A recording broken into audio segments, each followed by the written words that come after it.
God bless you. Welcome. Welcome. All are welcome. Please gather around. Please be seated. This is Saturday, February 22nd, 2025. Welcome to Cornfed Bible Study. I don't know what number this one actually is. I stopped numbering them. I'll number things for a time, and then I just stop, and then I go, you know what? Each one it happens when it happens, and it exists as a snapshot of that moment. But what is the why try to sequence it? Especially people come in and out of podcasting, and I don't want no one to feel or whatever this is. Streaming podcasts, the media landscape is evolving constantly and rapidly. So we've it's a whole new ecosystem now. But just hop in anytime. I guess is my philosophy. Don't feel like you have to start. There's no it's a alpha and omega. It's always been and always will be me sitting here talking. I think it's just me for right now. Dave has been joining me as a co-host the last few weeks. But I guess he's busy, or I don't know. I sent him a link. So he was doing some other podcast, so he might still be doing that. I don't know. But I thought I'd go ahead and fire this up. So I'm live now. I gotta be honest with you, I'm running on fumes. I didn't really have enough in the tank to just grip it and rip it solo. I really needed somebody to bounce off of, but I'll go ahead and just be by myself. Oh, thank God. Okay, there we go. Just ended the other show, revelry that I've been on for the past 2 hours or whatever. So no, you're good. I went ahead and started, and I was just saying it, but I was just like, I guess doing what I always do and just saying nothing, which I guess is the art of radio. I apologize for my tardiness, guys. We were talking about the never-ending story over on Civil Revelry. I just watched that recently. It's all good. It was really good. Are you able to turn on YouTube? Are you able to turn your thing up? You're a little quiet. Oh, I am? A little bit. Okay, so let's figure this out, because I was just on the other podcast. Ooh, I like this bit. Troubleshooting. Is it better now? Yeah, that's better. Okay, so I have the echo cancellation on now, but I felt like last week I was stepping on people. I don't know. I felt like people couldn't hear me, when you're trying to do like a snappy little comeback or whatever and just shut it down, it was cutting people's headsets off or whatever and fucking with their flow. Oh, yeah, I don't know. Just be me being bad comedic timing. No, it is doing that now. So let's see here. So if you have the echo cancellation on, something happens. Check. Yeah, something happens when you have it on where it's like... Let me turn this up. How about now? Check. Is this better now? Yeah, that's good. Okay, I turned up the volume now. It's not too loud. Good. Is it clipping like it was last week? No. Okay. I think it should be fine. Who cares? I have a new setup now. I got my camera straight on. I got my monitors here. I got my green screen directly behind me. I got my mic straight in front of me. Yeah. Yeah. Yeah, there's people who will like leave comments or send nasty comments. Whether it's on this or Crowder Boys or whatever, where they'll say, "Oh, I fucking hate Zoom podcasts." And it's like, well, first off, it's not Zoom. It streams live. On we use StreamYard, but also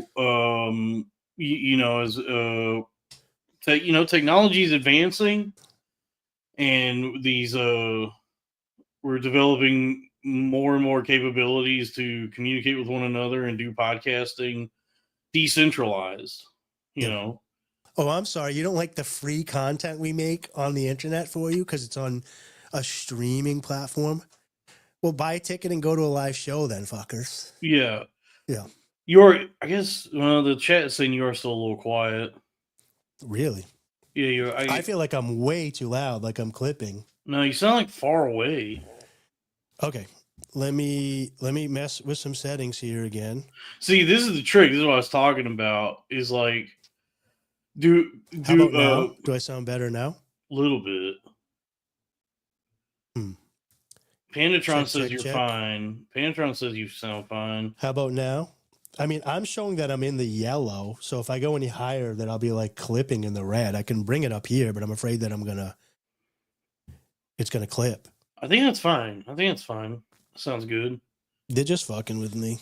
I don't know. No, it did sound whatever. Yeah, they're saying you're fine. 2-degree temperature. Am I losing my voice? I have a red nose like an alcoholic. Oh, I got something for the show. I got to come back. I'll be right back. I just got to run to my fridge. I found something today for the show. Okay, cool. Well, Dave is going to grab some out of his fridge. So I'll, let's go ahead and do plugs. Patreon.com/Cornfed with Dalton Pruitt. Big things are happening over there. So please subscribe to the Patreon. And Dave's back. I found a new flavor, Dalton. For me, at least. Oh, okay. I got yeah. I got some of those. Orange cream, 0 sugar for this week. Yeah, I got some of those in the fridge. Yeah, those are good. They taste like to me, it tastes like the like the Flintstones push pop. Okay. Do you ever have that? It's like an orange dreamsicle. We'll see. Creamsicle or whatever you call it.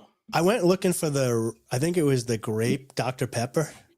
Blackberry. I saw on Twitter. I couldn't find it. I could find the 12 packs, but I try to buy just a single and have it on Saturdays because like if I keep them in the house, I just drink them all day. The blackberry Dr. Pepper tastes like something you buy like that you would get from your apothecary. Like it tastes medicinal.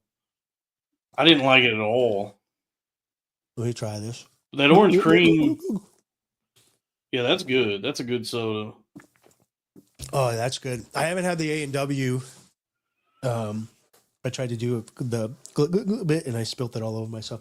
Yeah, that is good. I love cream soda. I like the IBC with cane sugar in a glass bottle. Those are good. That's probably my top soda, I would guess. There's one, if you can find it, it's more of like a bespoke soda. It's a craft soda, so it's harder to find. But it's way too rich to drink regularly, but it's nice to try it and maybe have one once a quarter. It's called Flying Cauldron Butterscotch Ale, and it's a butterscotch soda. Oh, yeah, that does sound good. It's really good. It's got like 80 grams of sugar in a bottle. It's really sweet. So it's like too much to drink with any regularity, but every now and then, I think you sell them in like 4-packs. I'll buy one like once in a blue moon and have them on deck. So Maine is known for their blueberries, and Maine will do they have a blueberry soda basically with cane sugar made with Maine blueberries. That's really good. When the farmer's market opens up, I'll get some fresh tomatoes and I'll get a couple of those, come home, make some bread with some feta cheese, and then have one of those. Really good. Folks, we're talking soda. Dude, dude, I found this, there's this account on Twitter I follow. He's a cool guy. Is an account called, his name is Big Content Guy. And he's been posting about he found some podcast he's been posting about. And so he's big into content, or he's big and he likes content? He tweets a lot, but I think he also just likes content. I don't know if he does anything beyond tweeting. Dude, I love content, dude. I do. This guy, that's so true. I do. I wake up in the morning and the first thing I think is like, dude, what am I going to consume for some content right now? Content is good, dude. I love content. Dude. I actually sometimes I think, dude, I'm consuming too much content. Get up, music, listen to a podcast, go to the gym, put playlist on, come home, listen to another podcast, and I'm like, wow, content. I actually do feel that way a lot. Like, but by the end of the day, I am like overfilled with content. Like I'm stuffed on content that I'll just like lay down in a quiet room. Yeah, a content breakfast. Yeah. Like I wake up, I'm consuming content, and it's just content throughout the day. That like by the end of the day, your creativity. If you have to turn it off and find your voice again. Sometimes. Yeah, like by the end of the day, I'm just like laying in a quiet room, just in silence, because I'm like I'm sick of just sick of things, sick of like hearing things and looking at things. Yeah, and so I just listen to like my desk fan. I turn that on and I just listen to that, or I go, "This is nice." My old man, before he passed, he wouldn't listen to music. He didn't listen to anything. He would just sit there in silence all day, working in his office. And then even if he got in the car, no music, nothing, just quiet. And then at night, he would just turn on Fox News in his lazy boy and just watch it until he got basically the Shane Gillis joke, until he got so angry that he would just go to bed. But he was doing my sister was big into basketball. She was like division. I don't want to give too much information about, but she played college female basketball and was really good. And he was driving out to Indiana for a game from Massachusetts with my sister's boyfriend instead of them getting tickets. I don't know why they drove instead of fly, but anyways, my dad told her boyfriend that they're riding in silence across country. You imagine, this big 6'4" Iowa guy, and yet they're just riding in silence. Says, "Oh, the radio's broken." So they go to a rest stop, and my dad goes inside to take a piss, and Marty, not thinking, turns the radio on. It works.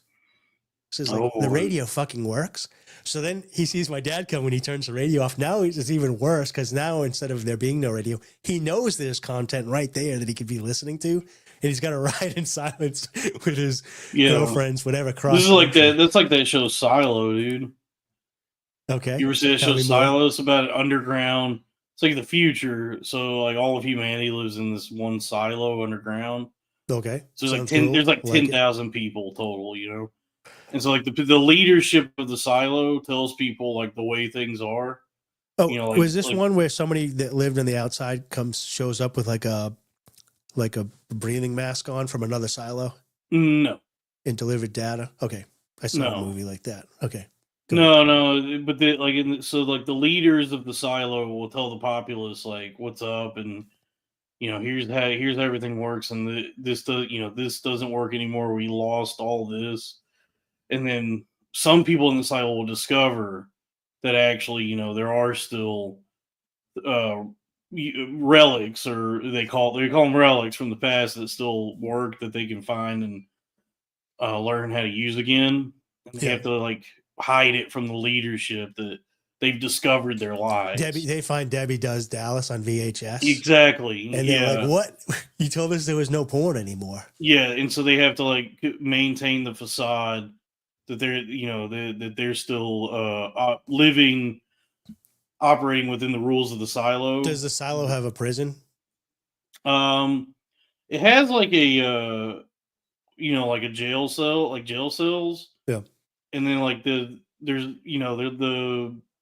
I guess like the main source of form of punishment is they tell people like if you fuck up too much, if you commit too many crimes, they'll make them go work in the mines, and if it's just like beyond the pale, they'll make them like go outside, leave the silo. Do you die outside the silo? Outside is poison. So is it though, or is that that's the question in the show? Okay. That's like the looming question is like, to what extent are the people being lied to? Does it go so far as like, is it safe to go outside? And they're telling us it's not. Yeah, I've seen quite a few shows with premises like that. I mean, even that it's not an original premise. The Village, even The Village is kind of like that. Like all these things where the elders are telling you here's the kids that you're born with. I wouldn't say I wouldn't say it's like high art prestige TV, but it's definitely A+ like schlock. Like just like thrilling. Is this like new or like or is this old school like ABC or something? It's newer. This is only 2 seasons so far, and it's on Apple TV Plus. And it's got Tim Robbins is in it. I'm always happy to see him.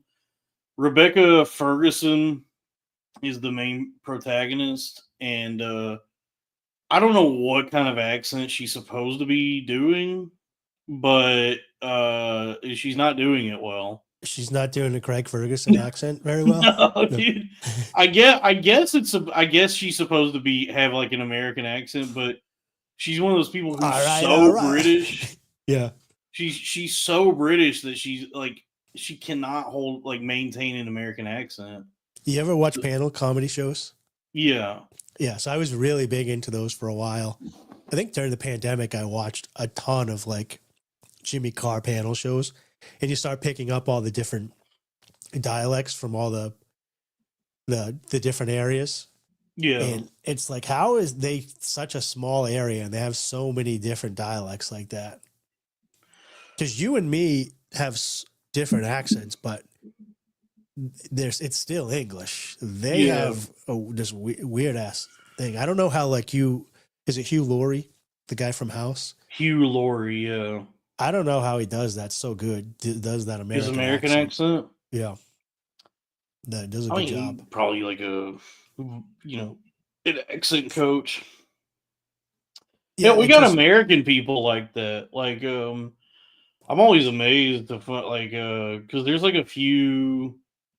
Like I've been a comedy fan my whole life, and I used to like be a bit regularly listen. I was a big fan of Comedy Bang Bang, and then one day I found out. I've heard about it, but I never checked it out. Yeah, I mean, you probably would not like it. It's improv. Wait, is that improv? Yeah, it's improv. It used to be really, really good. I haven't listened to it in a while, but the host, Scott Ackerman, I found out is from Savannah, Georgia. And I was like, this motherfucker must have spent some money on an accent coach when he moved to Hollywood, because he completely got rid of. I know what a Savannah accent sounds like, and he does not have one. Yeah. He's like completely got rid of it somehow. I was playing poker at Best Bet Jacksonville, and I'm talking about guns, the guy next to me, because I'm in Florida. I'm from New Hampshire. And this guy in the corner, both guys in the corner of the table look familiar. One guy was like, hey, do I know you from poker or whatever? He's like, no, but I was in a couple movies. And I'm like, you know how people look like each other? And I was like that guy in the corner. I'm like, you look like, anybody ever tell you look like Michael Ian Black? And he's like, yeah, I get that a lot. And I was like, yeah. He's like, because I am Michael Ian Black. And then I was like, are you? Because you kind of look like him, but you kind of don't. And then he wouldn't talk to us the rest of the thing. He hated me, but he's a big anti-gun advocate. And I was talking about guns for like the first 30 minutes of sitting down. So he finally goes to leave. And when he had his back turned, the guy next to me was like, I got to know. And he goes, Michael. And he turned around and he's like, yeah, it's definitely him. And we looked it up. He lives in Savannah, Georgia. And he does a poker blog and he plays that, whatever. So no one knew who he was. So he might have been pissed that I was a big comedy fan. And I was like, dude, love your stuff. And I followed him on Twitter, dude. Oh, this is funny. I'm at the table talking to him and I followed him on Twitter and then literally got blocked to maybe 15 minutes later after he left. So, nice. Yeah. Yeah, I feel like most people probably wouldn't know who he is. He's not, I don't think, he's not like famous. I guess unless you were like comedy show. He did that sketch comedy show, right? On Comedy Central and a couple other places. Well, he was on The State. Yeah, I mean, yeah, I feel like people who are plugged into like comedy, who are like big comedy fans, will know who he is. But I don't think he's not a household name. When you're a big, I mean, I just know who he is because I used to watch like Kids in the Hall, The Whitest Kids You Know, The State, Mighty Python, and then VH1 Up All Night or whatever. I used to watch, like, you watch what you could. So you're like, okay, I got to sit through Rosie O'Donnell right now to see who's on next. Yeah. When you're doing like VH1 Comedy Spotlight. But it was so fucking cool. What does the early life section on Michael Ian Black look like? Yeah, it looks exactly like you think it is. He's got an early life, all right. Yeah. But my Twitter wasn't like that. This was 2 years ago. So like he just didn't like me from the table, and he probably opened his Twitter to see the follow and saw that it was me and like insta blocked me. The regs this week was really cool because Dan Soder like finally stopped being corporate Dan and said what we said. Dan Soder was trashing Roseanne and trashing Dice Clay and pretty much saying like, I'm sick of pretending that they're good when they were just around when everybody got a sitcom, and now they put them on stage and give them an hour, and we all got to pretend like. And then Joe List was like, well, they paved the way. But I was like, wow, it's kind of cool to watch Dan like be a hater for a little bit and be like, no, I'm sick and tired of saying all comedians are funny. Granted, he had an out because they were showing the Tom McDonald and Roseanne rap. And he was saying, she's an old crazy lady hack, and I'm sick of pretending like she can throw away. She gets an hour on stage.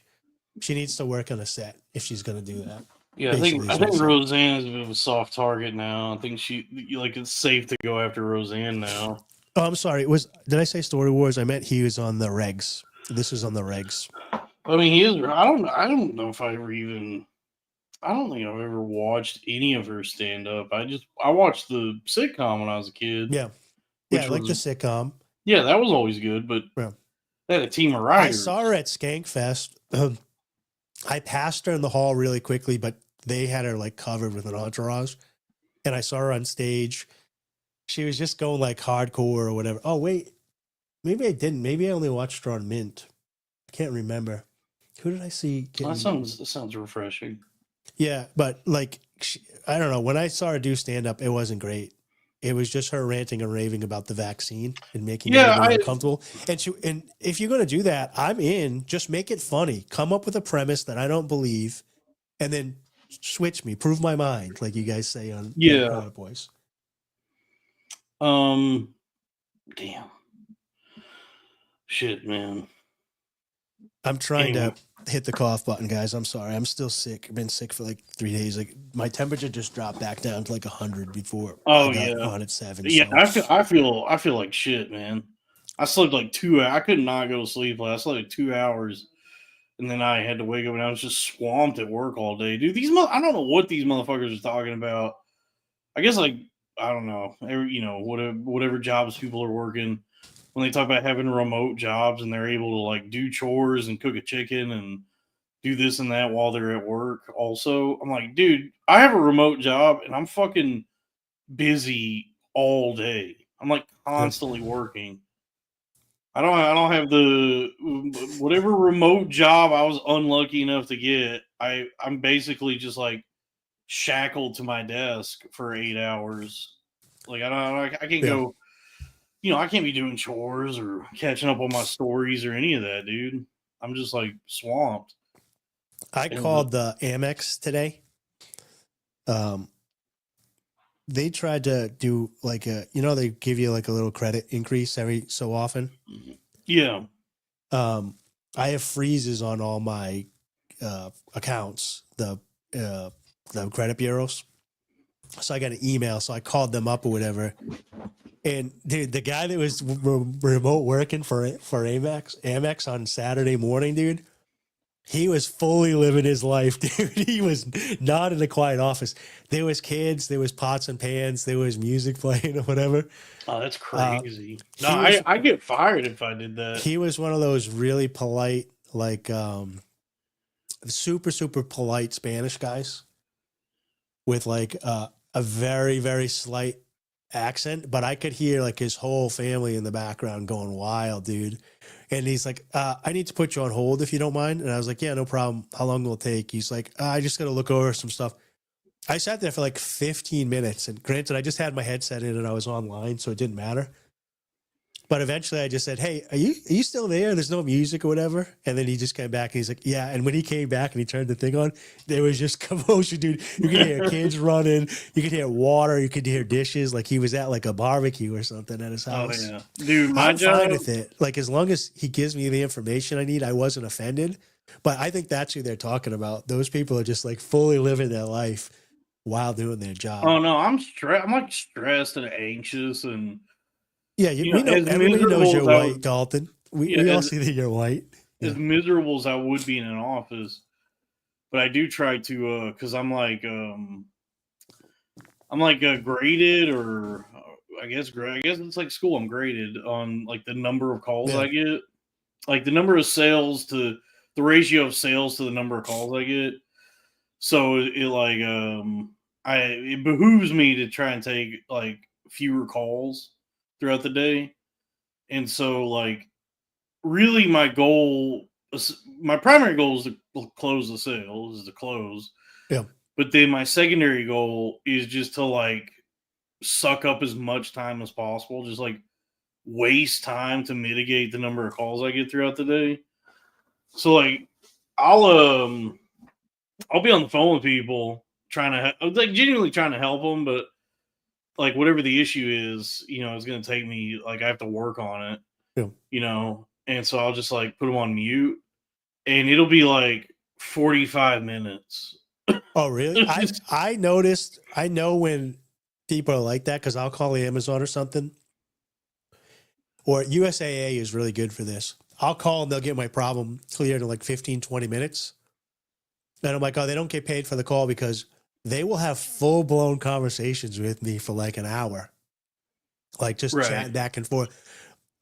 Last time I called them, the woman was like, oh, yeah, I just started fasting. You ever fast? I'm like, yeah. She's like, yeah, I'm trying to get into autophagy or whatever. He's like, you know what's really helping me? He's like, after you eat, she's like, brush your teeth so that you don't have the flavor of any food. She's like, I've been brushing my teeth like 4 or 5 times a day, and my eating's gone way down. And like, I'm having a great conversation with her, but I'm like, oh, she's just trying to eat time because she like, I'm a good customer.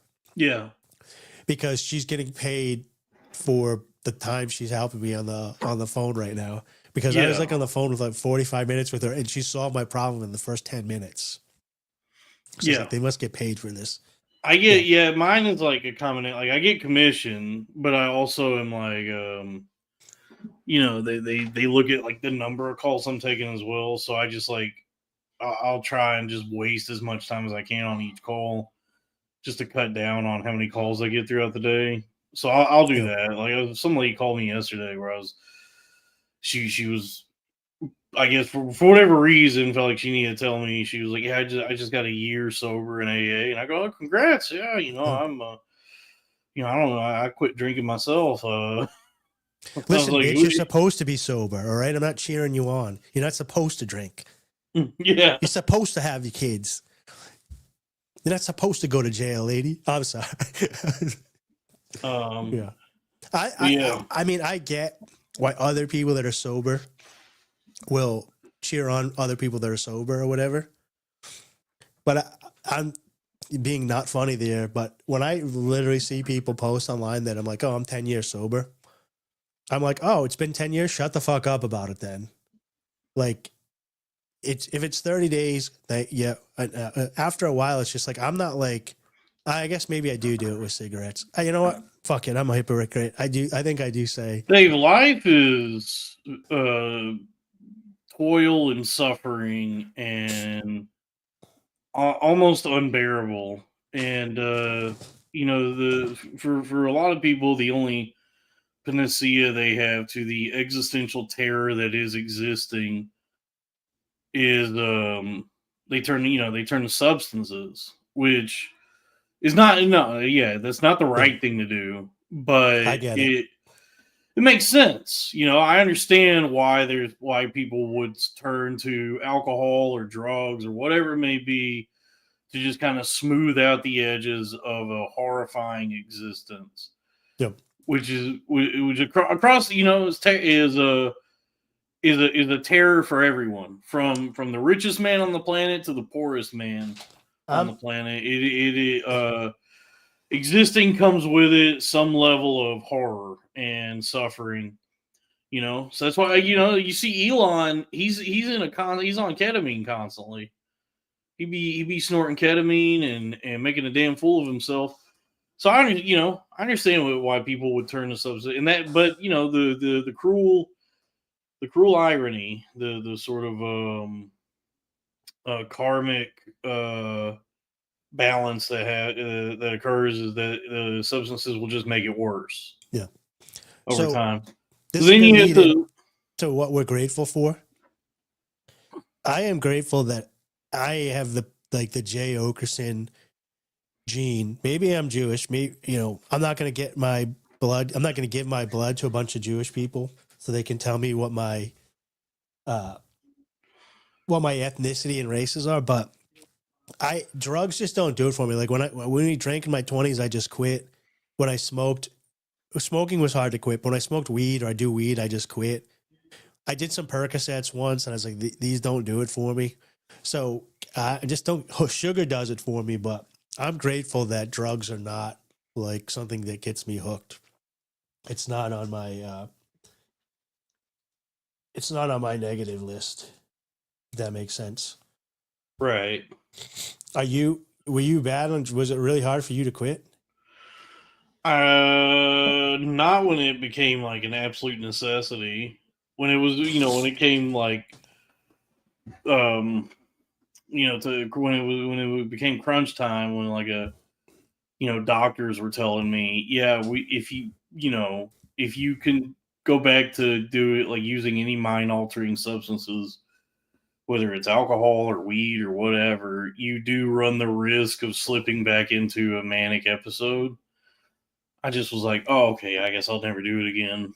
But I mean, prior to that, yeah, it was difficult. Like just of my own willpower of being like, yeah, I can tell this is like negatively affecting my life. I would try to quit and then, at some point fall off on something. The only thing that got me was it would be Thursday or Friday, Saturday night or whatever. My friends would be going out. They're like, hey, we're going to go to the pub or whatever and play pool. And I was like, I don't really want to drink because I just don't feel good in the morning. So I don't really want to go do that, but I do want to hang out with my friends. So then I would go play and I was like, all right, don't drink, just hang out here. And I was like, oh, hanging out with drunk people sucks when you're sober. It does suck. So I started having like 1 or 2 beers and then I was like, I guess if I want to quit, and everybody knew I would have 1 or 2, but I was like, if I want to quit, I got to stop hanging out with all these people that I've known since the 4th grade. So I had to make a decision like that.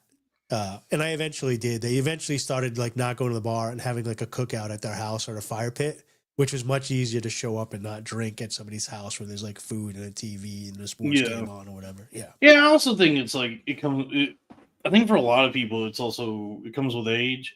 There's definitely a lot of people who, will just like continue drinking and doing drugs well into their 30s and 40s and it, continues to hinder their life.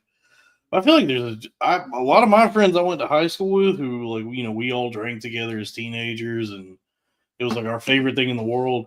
As we're all getting older now, I'm noticing myself and a lot of them are just like physically it just became too demanding where, it's like, yeah, the hangovers are not the pleasant affair they used to be. Now they're like debilitating. So I feel like a lot of people just like as you get older and it starts to affect you differently, a lot of people just naturally start to move away from substances because they go, oh yeah, this is like the time in which I feel good is not worth that how bad I feel and how long I feel bad for after the fact. My life is not a 9-to-5 job. So, I'm not trying to be like grind life, man, 7 days a week, 365, but basically you gotta lock in, dude. Yeah. Basically Saturday and Sunday is not any different really to me than the rest of the week. So I don't want to lose a Saturday or Sunday, but recently I went to a poker tournament and people are all my age, a little bit younger, a little bit older. And they're all drinking like whiskey, bourbon, doing a couple of shots here and there, drinking lots of beer. And I was like, you guys don't feel like shit? Like you keep doing this? Like, you know, your day is going to be ruined tomorrow, whatever. And I just being so in my own world, I guess narcissistic or whatever. I just said to one of the guys that I kind of knew, I was like, isn't the gym, aren't you going to suffer at the gym tomorrow? Like your Saturday's going to be ruined. And he's like, dude, I have the weekend off. I don't have to work. I don't go to the gym. He's like, Saturday's just, I'm planning on tomorrow sucking and not doing anything. Yeah. So to me, I was like, oh, that like, yeah, my life isn't set up like that. Tomorrow morning, I'm planning on getting up early and like doing something. Yeah. A lot of people are working for the weekend. They're working and then they're just going to kill their whole weekend.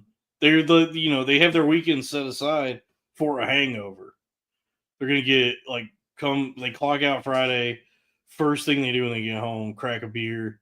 Yeah. They're getting drunk. And then come Saturday, they're nursing a hangover. Might do a little hair of the dog and just go ahead and get drunk again Saturday.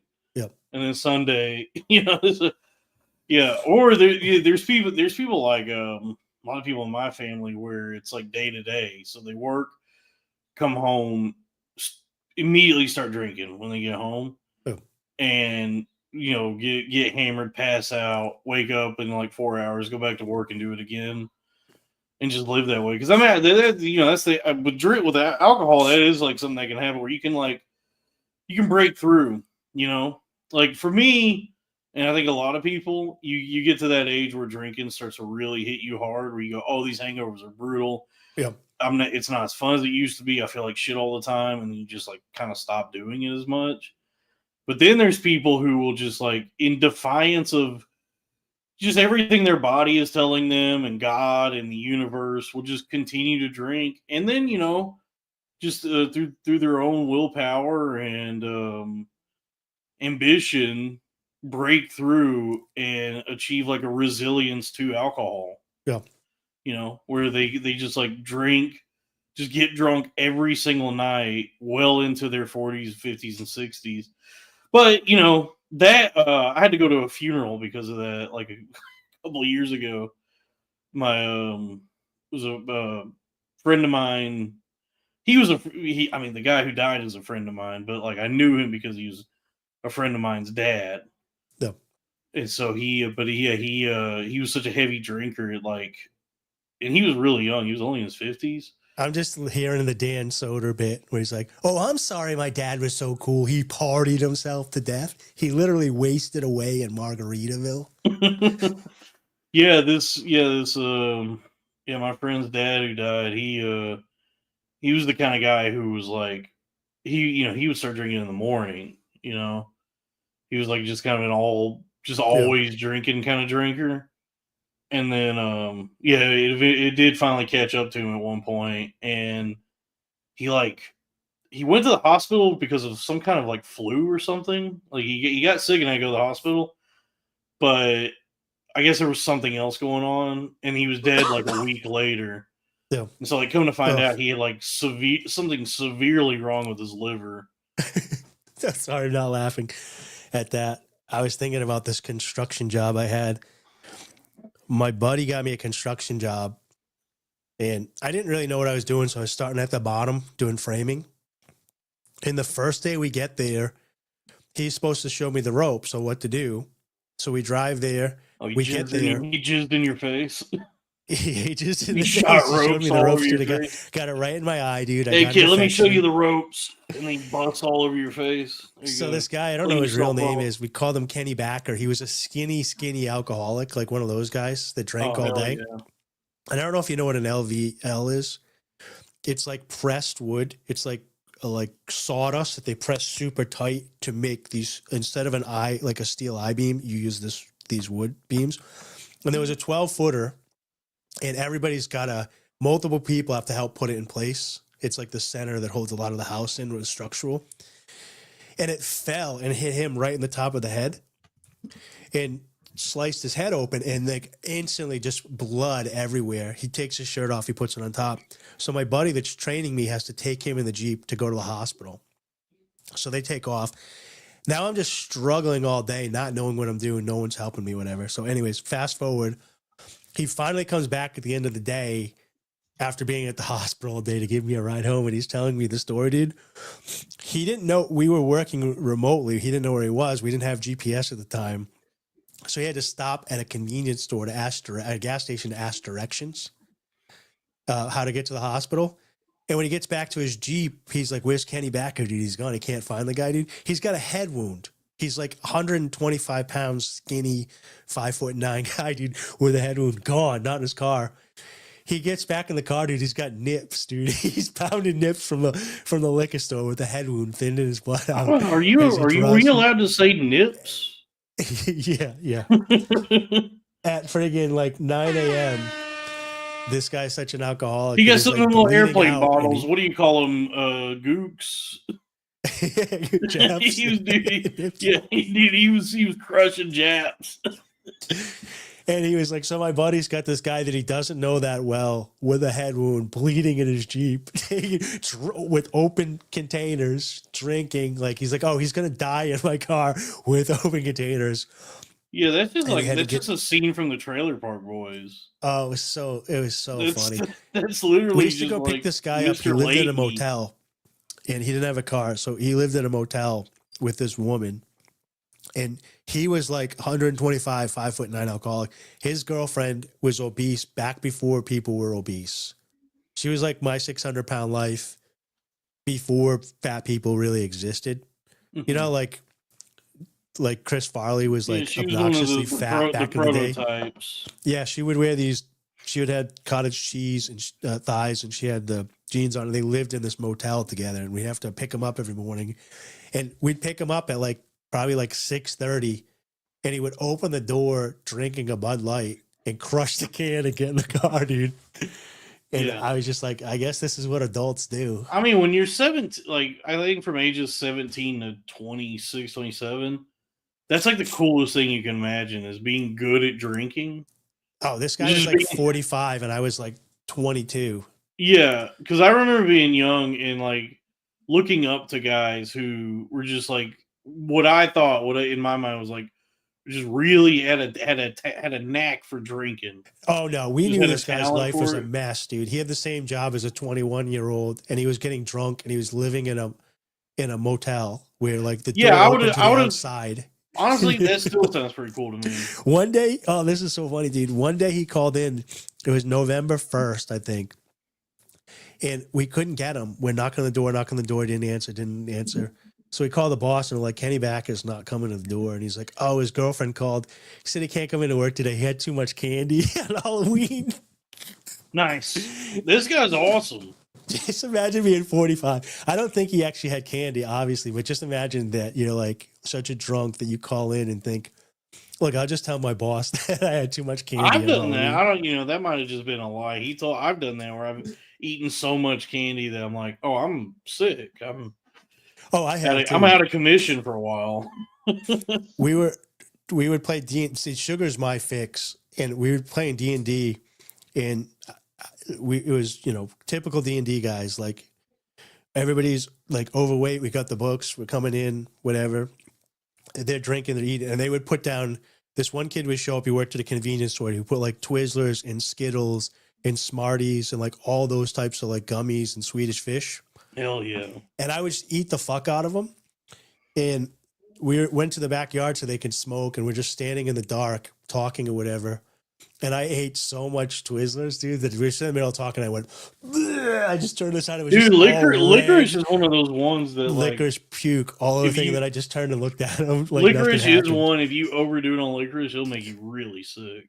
Yeah, I've puked a couple of times from having too much candy. But as soon as you puke, it's over. Yeah, but my ex wife was complaining that I guess I'm not actually getting into the Bible enough on here, so I figure we're talking about the yeah, let's do it. The succumbing to the drink, the grape, as it were. So let's check out Proverbs chapter 20 verse 1. Wine is a mocker. Strong drink is raging, and whosoever is deceived thereby is not wise. Amen.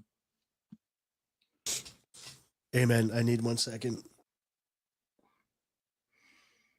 Dave needs a second. Patreon.com/cornfed with Dalton Brewitt. Just recorded a new episode of Bamboo Fed there with Panatron. We covered a bevy of topics. I can't remember what. It was a good conversation though. So, I remember what I was going to say. When you sign up for Cornfed, that you go to the Patreon. I mean, when you sign up for the Patreon, go to the Patreon website and sign up. Oh yeah, I guess so they get all the money and it doesn't go to the app services, and then you can still listen on the app. But make sure when you sign up for the Patreon that you go to the Patreon website to sign up. Yeah, and please give me some. Let's get some super chats going.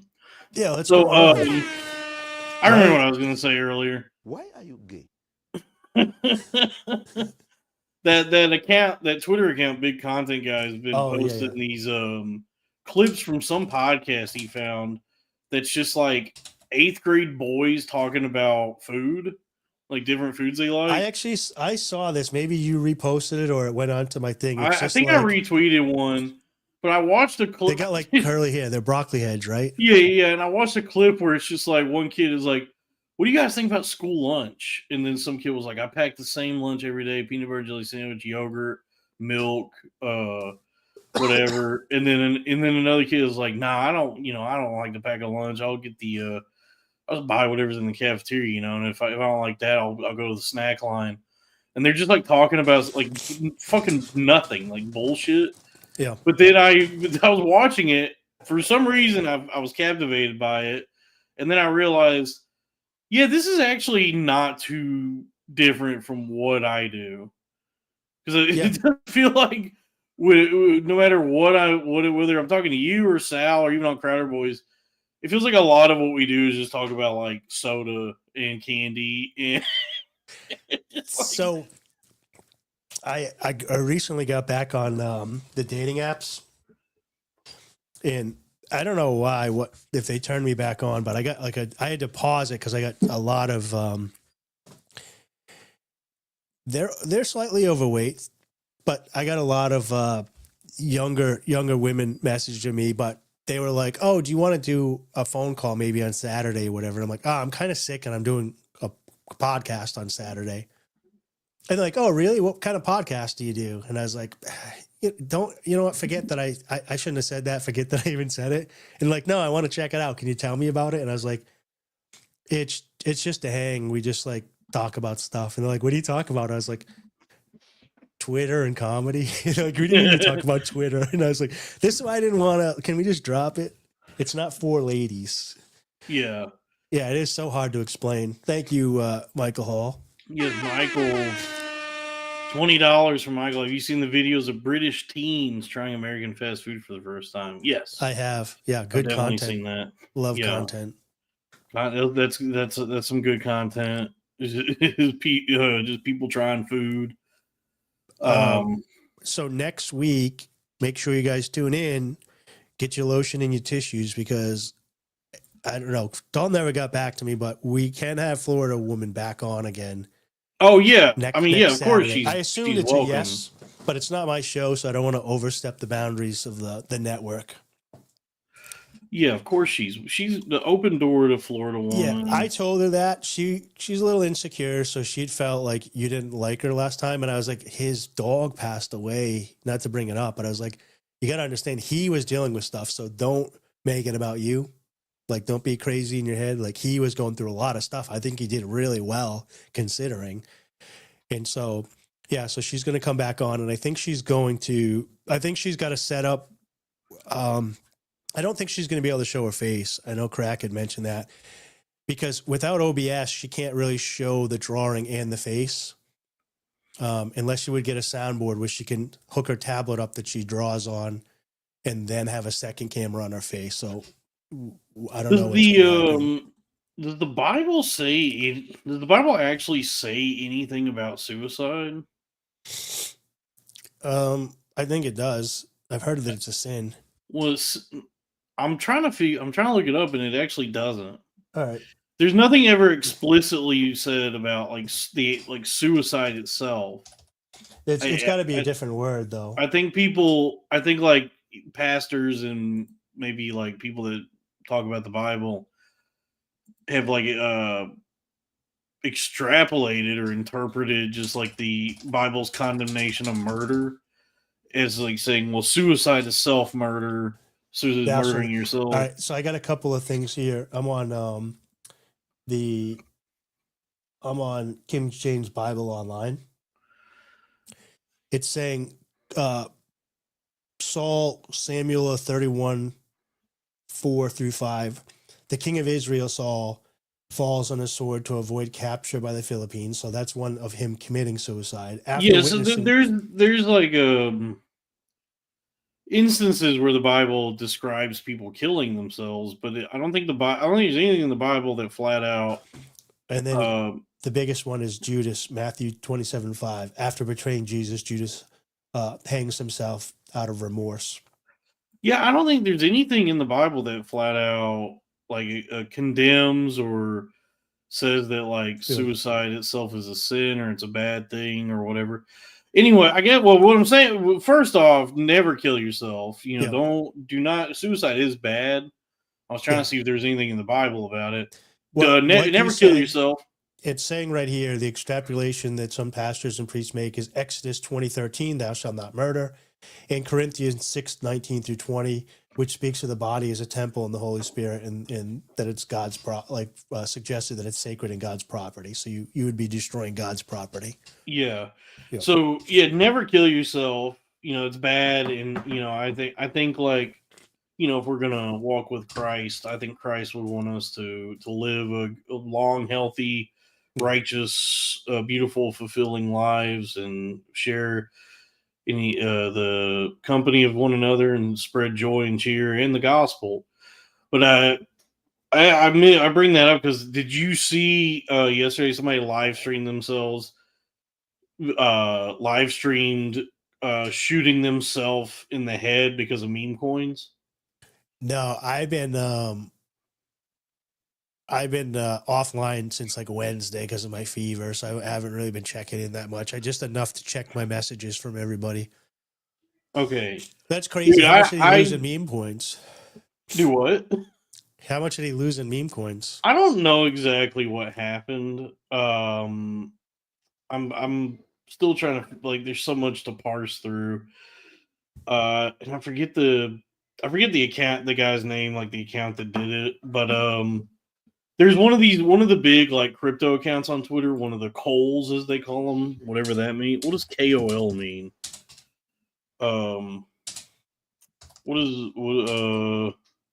Key opinion leader. Okay.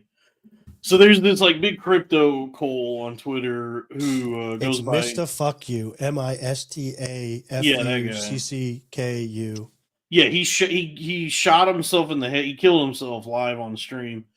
Yikes. Apparently, so from what I gather, there's this big like crypto Twitter account, one of these Coles who calls himself Tay the Gamer, TE the Gamer, Tay, whatever he calls himself. And he's one of these like crypto grifters who charges like, subscribe to my premium Twitter account, my premium Twitter, subscribe to my Telegram group. He charges money for these like, just a Twitter account and a Telegram and all that. And so like apparently this guy like was paying like $8 a month for this guy's Twitter subscription service. And I guess at the same time was also just like losing money on meme coins or something. I don't know. His last quote, he said, "If I die, make a meme coin out of me." Yes. And then the firearm misfired twice before discharging on the third attempt, resulting in his death. Yes. I'm not gonna watch the video. I didn't watch it. But apparently he was like spamming this like, and it says they did actually create meme coins in his name. They did, yes, and I think there were people trying to capitalize. It's turning into natural born killers. Yeah, like in real life. Yeah, it is really disturbing because like even the thing that gets me is honestly what's more disturbing because I mean the shameless just like crypto grifter like scammers is like whatever. That's to be expected. Like the guys who like when something like this happens will make like Russian roulette coin or whatever. Yeah. And just do like a regular meme coin crypto scam. I go that I expect that. Yep, that's par for the course. What bothers me more than that, what's even more disgusting, are the people who think they're actually like going to somehow do something good or altruistic or beneficial in the creation of a meme coin, where like you know they're doing a Like fucking Dave Portnoy lying to everybody, like I'm gonna hold to midnight. yeah. And Like then I we're all saw gonna I get saw rich. And it's one like, that well, you have to take money from somebody. So unless you're giving everybody money, you're lying. yeah I saw one that popped up on the trending on Phantom, and it's still trending, and it's called most valuable currency, and the ticker is life. This is not financial advice. Don't buy this horse shit. But it's like the way it's being presented is like, hey, life is precious, and you should never kill yourself. There's nothing, money is just money, but Right. life is the most valuable currency. So buy this meme coin and hold it.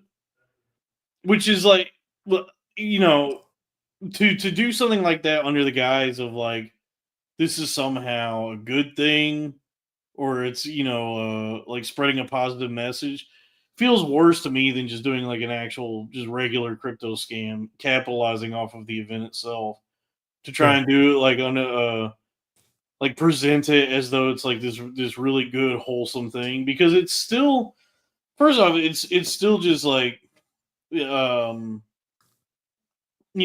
trying to make money. It's still just like in the pursuit of there's very few good crypto projects to begin with.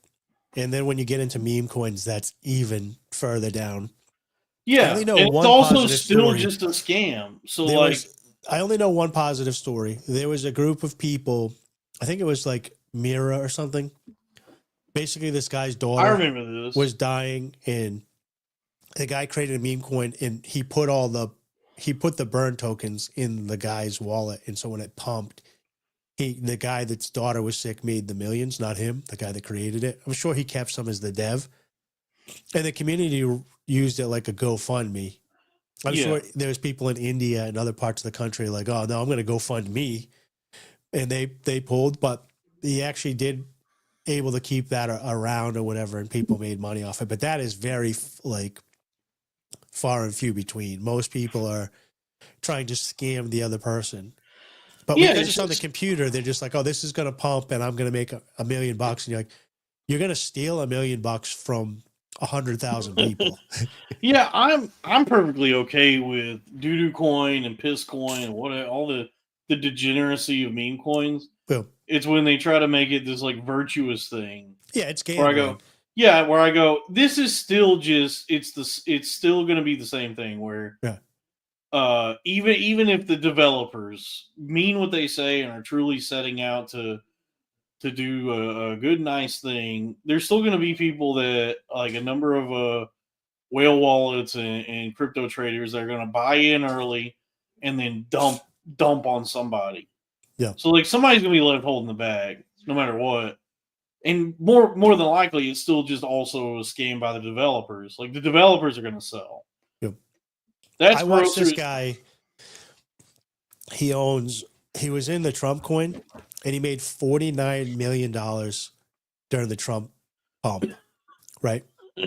And I tagged him so that my BullX Neo account tracks him. There's another guy that made 52. He's not as active. And so I would be in a meme coin, and it would be going up, right? And I'd be like, oh, I'm up $100. I'm up 150. I'll start selling some. Then this guy would jump in. And I was like, oh, this is a good meme coin to be in because this guy that made 49 million is in this coin. It's probably going to keep going up. And then I started noticing every time that he were to buy, the coin would go down. And every time he sold, the coin went up. Right? And it puts a little happy face on the screen. And so I was like, oh, is he washing his money that he made through here? So he's got other wallets that are that are buying. He's taking the money that he made in Trump and dividing it into other wallets through these meme coins and washing it. So he's being his own liquidity to hide the money. So I wonder how much of the meme coin community is rich guys laundering their money to other wallets through these meme coins.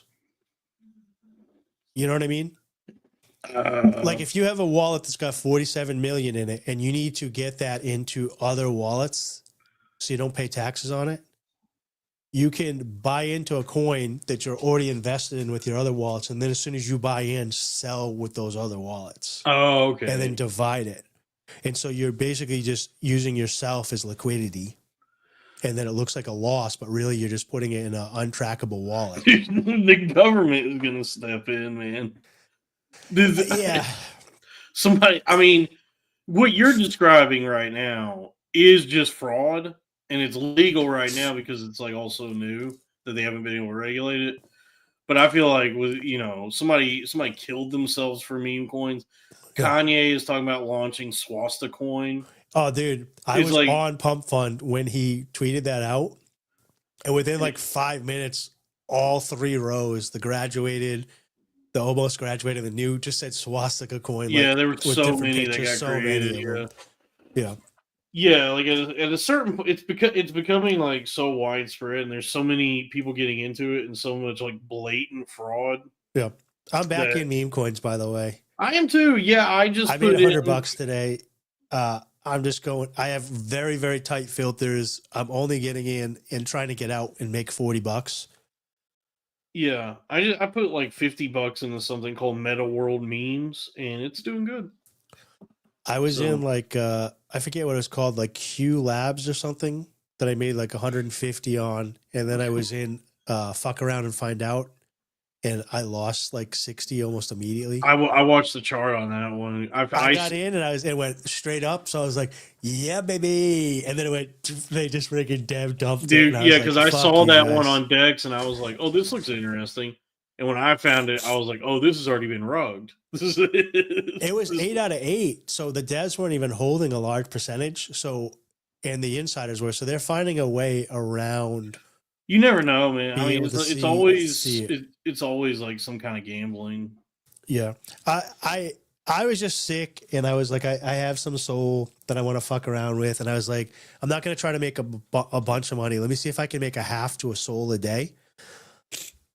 And I basically made like $300, and I was like, I'm the best. And then I ended up losing 200. That's the tricky part, holding on. It sounds like you and I had like similar experiences where early on I made like crazy money. I was like, where I thought, oh yeah, I'll be rich soon, like thousands of dollars. And then you start making so many bad trades and mistakes that you get to a point where you go, I just want to see if I can make like $40 on one. Like, just conservative investment is gonna see if I can flip $50 into $90, and then I'll be done for the day. And then you just start losing $40 at a time. Yeah. Well, here's the thing. So, like when you play poker, right? The other night I had a hand where it cost me $750, and I would have won. 1,500, maybe 1,600 in the hand. I was against 2 people. I had top pair with the flush draw. And when it got to me, I was like, man, it's 400 to call. But I had like 2.2 on the table. So I jammed. They both call. Now I'm getting a 36% chance at 750 to make. All I need is a heart, and I'm going to win, basically. It never comes, and I end up losing $750, and I end up being down $200 for the day after I had just made like $500 for the day. But over the long time, you want to keep making that move because it's like a good investment. It's just when you hit wrong, whatever. But anyways, with meme coins, it doesn't feel like I can 10x my money 1 out of 10 times. It feels like I can 3x my money and then lose 1x 10 times. That's why I think all these like big crypto Twitter accounts are they're all full of shit, and the way they're actually making their money is just by being influencers. Yeah. I don't think there's like, because all I mean, look at, dude, that's a funny thing, whether it's crypto or stocks or any of these like finance like influencer accounts, they all talk like they are like consistently right. Like they go, the last cycle I hit every runner. I called all the big ones, and now I'm gonna call them again, and make all this money. And I'm like, it's all, it always smacks of bullshit, because it's like, well, if you're making this much money, trading on your own, then why would you need to post about it or sell a fucking subscription to anything? Yeah. Yeah. What does this say? $5 from Ambrose Burnside. Meme coins are the Amway of, all right, Grandpa. The Amway of crypto. Get some bone coin, Dalton. Lose weight and become the next 007. Come on, man. I don't have any affinity for 007. I've never given I've never given a shit or two shits or any shits about 007 or James Bond or none of that. I like Austin Powers. Yep. I have never cared about 007. I've seen some of the movies, and it's just always, it's not for me. So, like, whatever they do with it, I don't care. I was on Sylvan Revelry before this started, and I had a hard R out. I made the same joke over there if you were there. But I had to I watched The Neverending Story, which held up, and we discussed that. But I had to make a list of my top 9 favorite movies about terrorism. Mm-hmm. And you announce your top 3, but you pick 9 in case there's duplicates from other people, so you have extra. Yeah. But when I went through, I was like, man, I don't watch as many movies there, but I had a really tough time with my list. But I have my list here. And my number one favorite, Die Hard 3. So Die Hard's on my list. Team America World Police is like my number 1 terrorist movie. Okay. And then I was like, only Dalton might know this one. I don't know if maybe they would, because they're Gen X too. Did you ever watch Spies Like Us with Dan your old man or something? It's Chevy Chase. It's Chevy Chase and Dan Aykroyd, right? Yeah, yeah, yeah. And it's kind of like Tropic Thunder goof, like it's like Mr. Magoo, Tropic Thunder, where they don't realize they're like spies. Yeah, yeah, but like everything's going their way. Yep. And then I picked you don't mess with the Zohan. I knew that they wanted me to pick movies like whatever, but I picked Austin Powers, International Man of Mystery. I don't watch like Olympus Falling and all that stuff. It doesn't interest me. Actually, those, honestly, I'm getting to a place where those might be the best movies. Because I'd rather watch like a John Wick. No like story. It's got a small story and it's just action. Then a lot of action with a storyline that it's hard to keep up on because you're trying to enjoy the action. I just did a double feature. I just watched Con Air, and then a more recent movie. I watched The Beekeeper. Is Con Air got the Coppola brother there? What's his name? No. Nicolas Cage in it? Well, yeah, Nicolas Cage, yeah. Isn't he? Yeah. Isn't he the Coppola family? He is a Coppola. Okay. His uncle is Francis Ford Coppola. Yeah.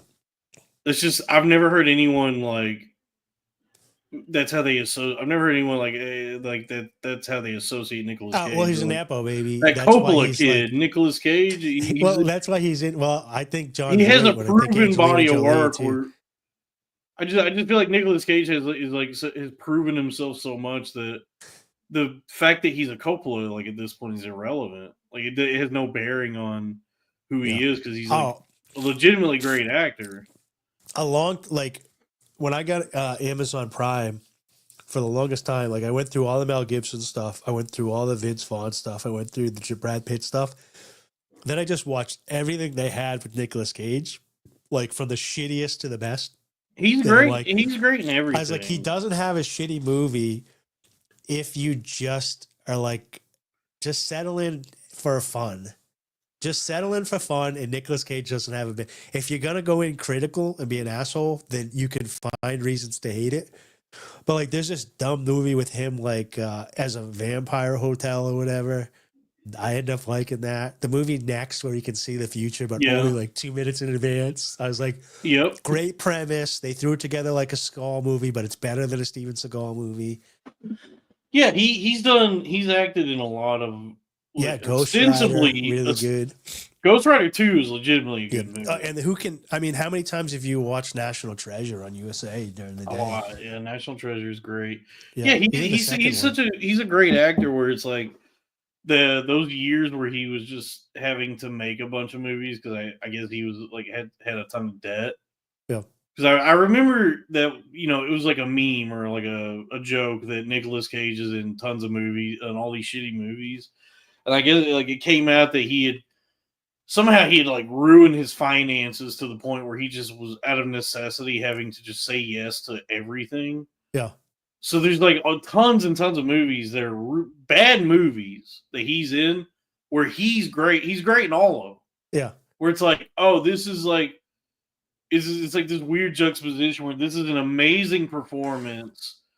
What's the one where he plays himself like 3 different characters? I actually like that one. There was that one that came out a couple of years ago called, where he was the writer and the actor. Oh no, that's Adaptation. That's a good Adaptation. movie. I actually like that. People gave it bad reviews. No, people love Adaptation. Okay. I don't think they pulled off exactly what they were trying to do, but if you just give in and realize it's a movie, you can enjoy it. And he is like a legitimately like one of the best actors ever. He's awesome. Yeah. And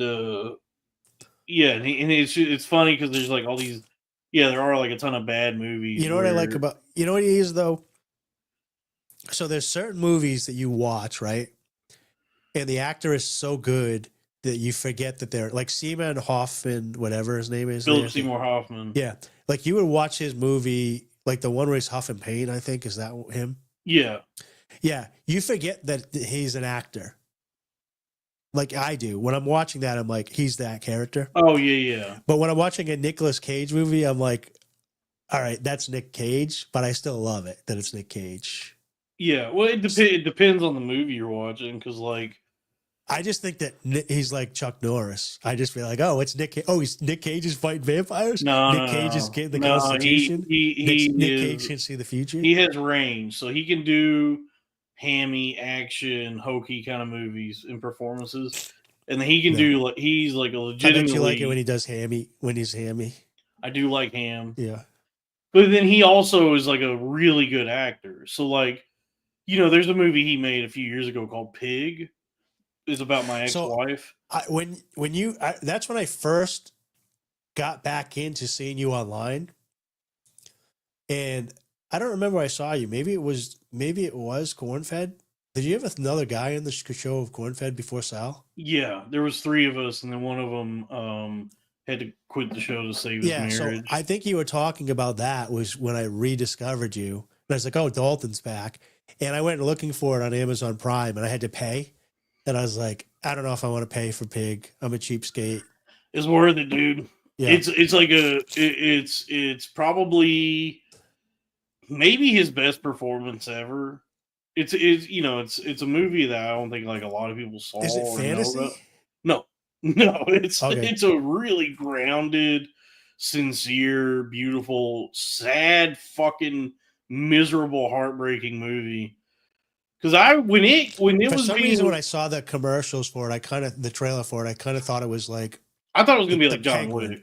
I thought it was gonna be like kind of like the Penguin, where he's playing this semi-mythical creature that's like gross, and he's got a pig. He's a pig farmer or something. No, I thought based on the marketing leading up to it, I seriously thought it was gonna be just John Wick, but with Nicolas Cage. Okay, that's what the ads made it look like to me, and then I go watch it, and it's like it's so I could not have been more wrong. The only similarity it has is that what drives the plot is a pet, is like something happens to a pet. So like in the movie, instead of a dog, it's a pig.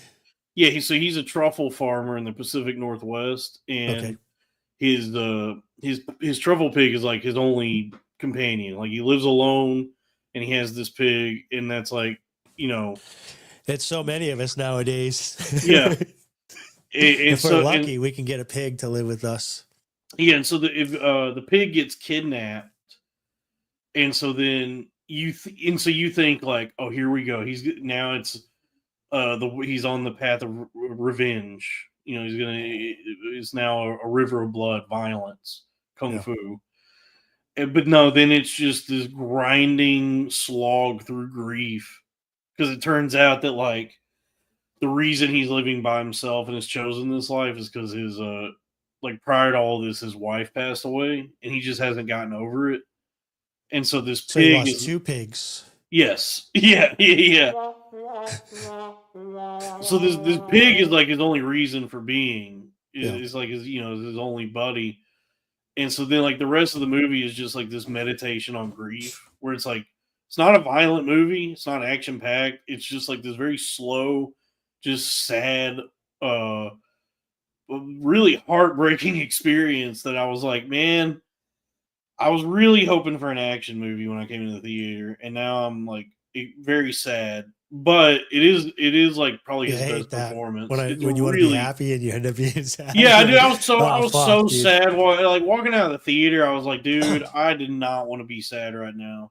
I was hoping it was gonna be Nicolas Cage beating people up and saving his pig, and it could not have been further from that. It was just, dude, it's like one of the most just like I don't know, like I've gone into like some brutal It was just like one of the most brutal explorations of like what it feels like to grieve that I've like ever seen in a movie, and but it is like a really great movie, and it's like a amazing performance from him.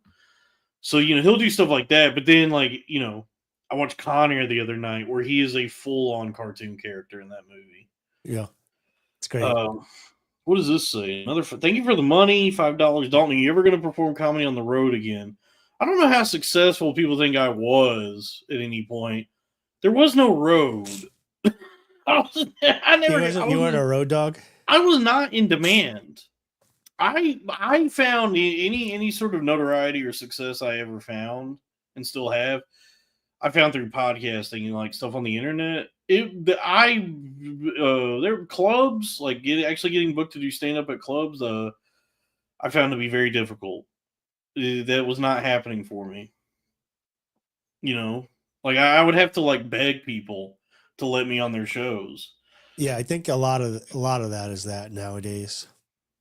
Yeah, I don't think you're alone. No, yeah. So like, yeah, that's why I kind of, I mean, yeah, stand up's cool, but it's also like the work you got to put into it versus like any sort of reward you get from it is so skewed that's like, is it even worth it? Did you watch any of the clips of Shane and Shaq?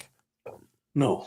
But Shane was talking to Shaq that, went into was pretty much known that he's going to be a star his rookie year. But Shane is telling Shaq, he's like, yeah, when I first started, he's like, I didn't make money for a decade. And then when I would do a show, I would get like $50, $60 and I would be excited. And Shaq was like, you only make $50, $60? He's like, well, I mean, and they're like, well, when did your first big weekend? He's like, years later, I made $17,000 on a weekend. But that was after a decade of making $50 a show. Yeah. And so he's like, why would you even do that? And he's like, people are just mind blown, whatever. The end of that super chat, by the way, yeah, check out Teddy Peanut Butter. Teddy Peanut Butter. I actually got some crunchy because Dalton, you mentioned it or whatever. Oh, dude, I just bought some crunchy. I just got some Jif, dude. And I just made dough in the bread maker so that I can make some fresh bread, some pita bread for breakfast with some crunchy peanut butter on it tomorrow. So it's gonna be good. I made chili. That's what I wanted it for originally. I got like 5-bean chili with onions and garlic and little maple syrup, some mustard, a little bit of vinegar.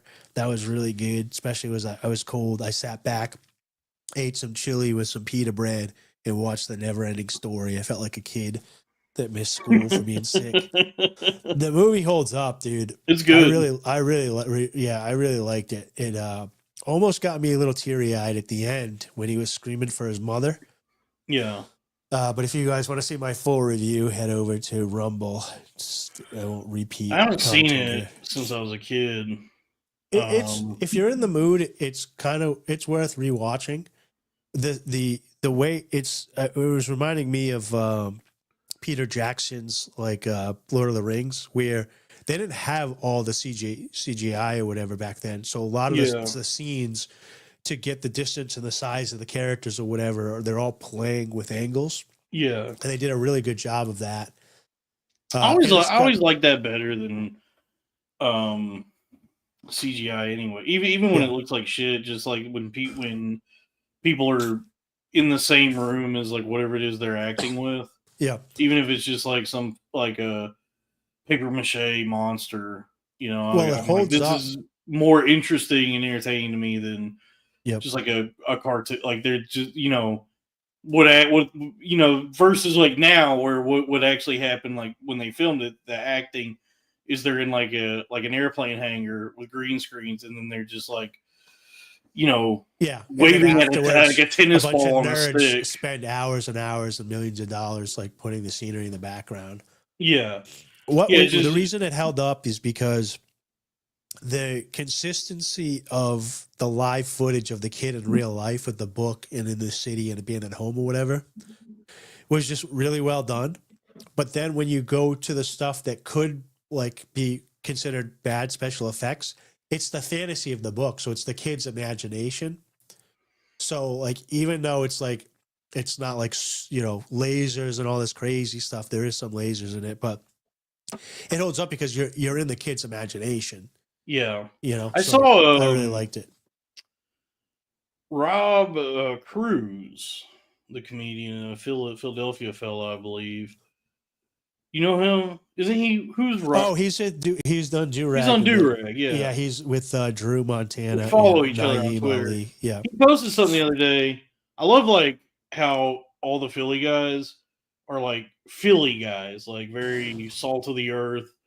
Not anymore. I think Butterly and the guy that was on Perks, Mike Maroney or whatever, they're moving to Austin. Well, yeah, they are. But I mean, just like the especially the Do-Rag guys are just like fit. I don't know how like what's a nice way to say this. It is a compliment that they're just like Philly. They're just like regular. Yeah, it might be Boston guys. Yeah, Philly seems like the new Boston to me, growing up with comedy. But it's fun to watch them because I've had the same experience in my life. Just because I'm from like the middle of nowhere in Texas, but I always like I've always had this parts unknown. Yeah, I've always had this desire to like be gay and suck a penis. Yeah, well, no, just to like broaden my horizons and explore. I don't know, like art and get smart and what you get what I'm trying to say. Just grow. Like in spite of my surroundings. I had a buddy that went to barber school, opened up a salon, and then he just cut hair for the rest of his life. And he had no other ambitions. He had a kid, right? Whatever, and he didn't want. You are burdened by the same thing as me. Is like whatever you achieve, you're not happy, and you're like, what can I push to the? Even if you don't do it, it's in your mind that you need to hit that next level. Yeah, like even like growing up in a town that didn't necessarily nurture that kind of shit, man, I can't even think of words now, but just didn't kind of nurture that kind of thing where it wasn't like encouraged. You guys can get it. You guys, it wasn't like encouraged to seek out works of art and art films and expand your mind in that way. Like, you know, I guess I went to a decent school, but there was no emphasis put on like really studying art or watching cool movies or anything like that. So I just like I relate to like the sort of guys who grew up in an environment that like probably impressed upon them like, become a plumber and just like drink every night and don't ever don't ever try to do anything. Oh, I went to Philly. It was such trash. I was like, if I lived here, the first thing I would do if I had a family is move away. Yeah, what is it? $5 from Little Goblin fellow. The G Morgue scene is still scary and truthful. I don't even remember that. Oh, but anyway, that's the wolf that that's basically like his adulthood or nihilism that's chasing him down through the movie. Okay. That he ends up fighting. Metaphor. Yes, Yeah. Symbolism.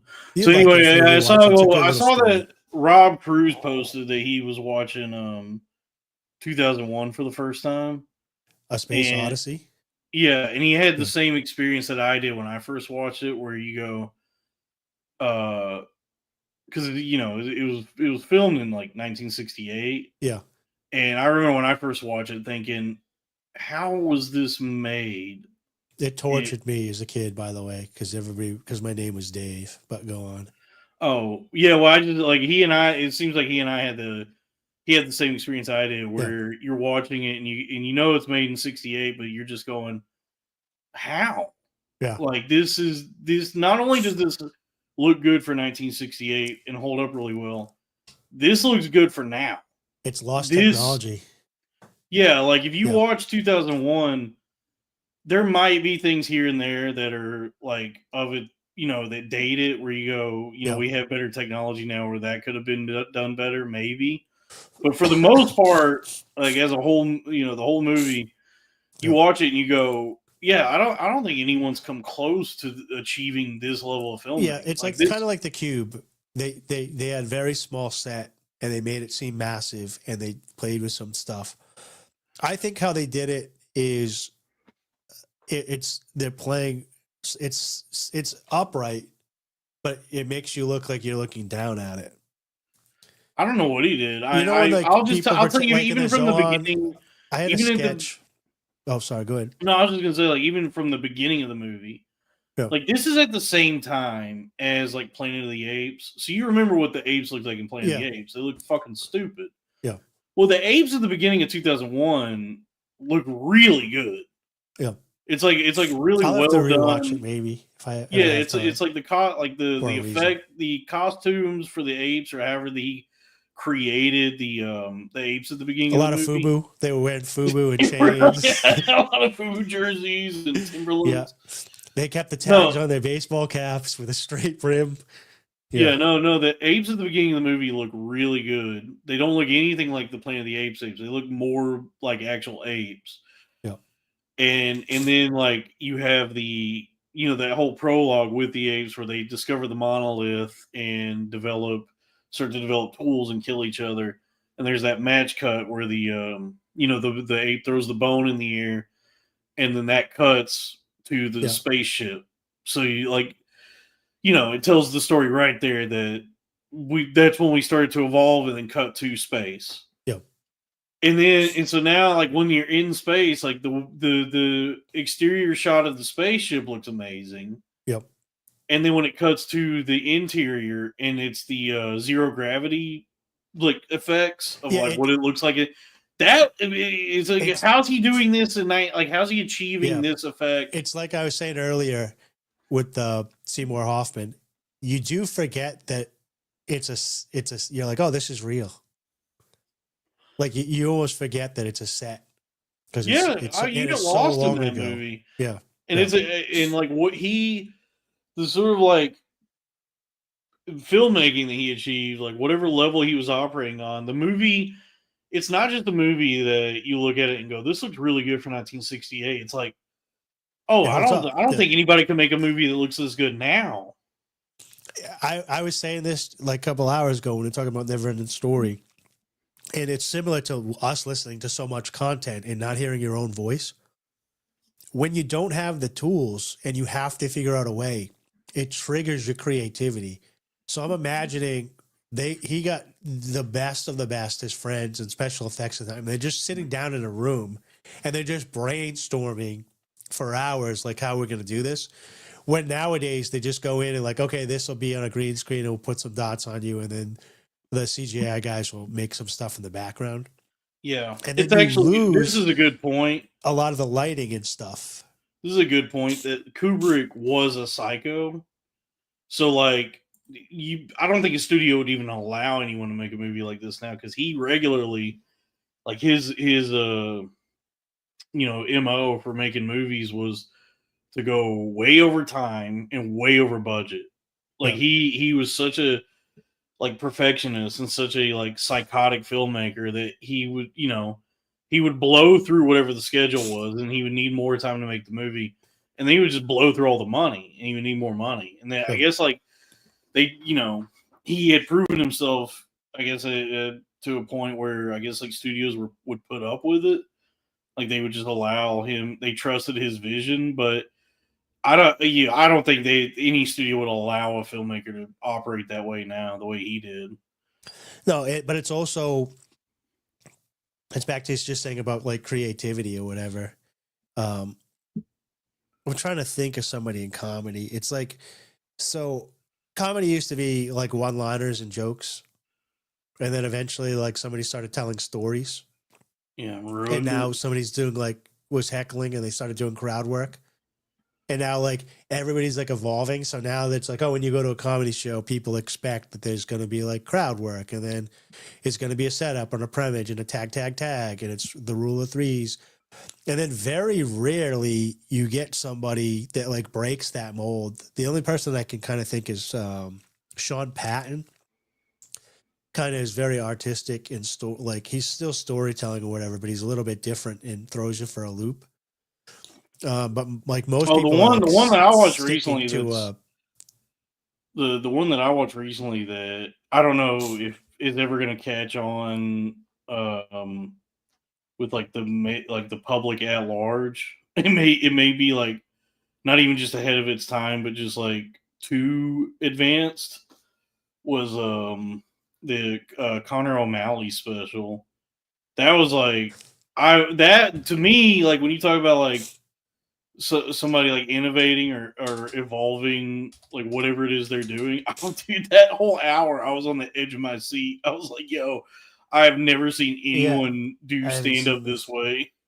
Yeah, but even who was it Mulaney that did like somebody did 3 sets on 3 mics? Oh, it was Brennan. It was Neil Brennan. That's gay. That sucks. So I didn't end up liking it. But I went in watching it saying, okay, he's trying something new. I'm going to give him the huge benefit of the doubt. And I came out saying, I don't like this. No, it's gay. Like, yeah. That's just a gimmick. That's hokey. Dude, the Connor, you should check out. You know who does it? The last person, too, is what's the long-haired, like shoulder-length hair that does the drawings? I don't even know if he's around anymore. Dimitri Martin? Yes. So, like, him and Bo Berman, they kind of like put a show on for you. So I guess that's a little bit different. Or the Steve Martin and the Martin Short special was really good, like the return to vaudeville. Dude, you gotta try this Connor O'Malley special because it's like he's interesting because like I think like I just followed him on X. He was a writer on the Seth Meyers show for a while, and then but for years he's been making his own YouTube videos where they're just like.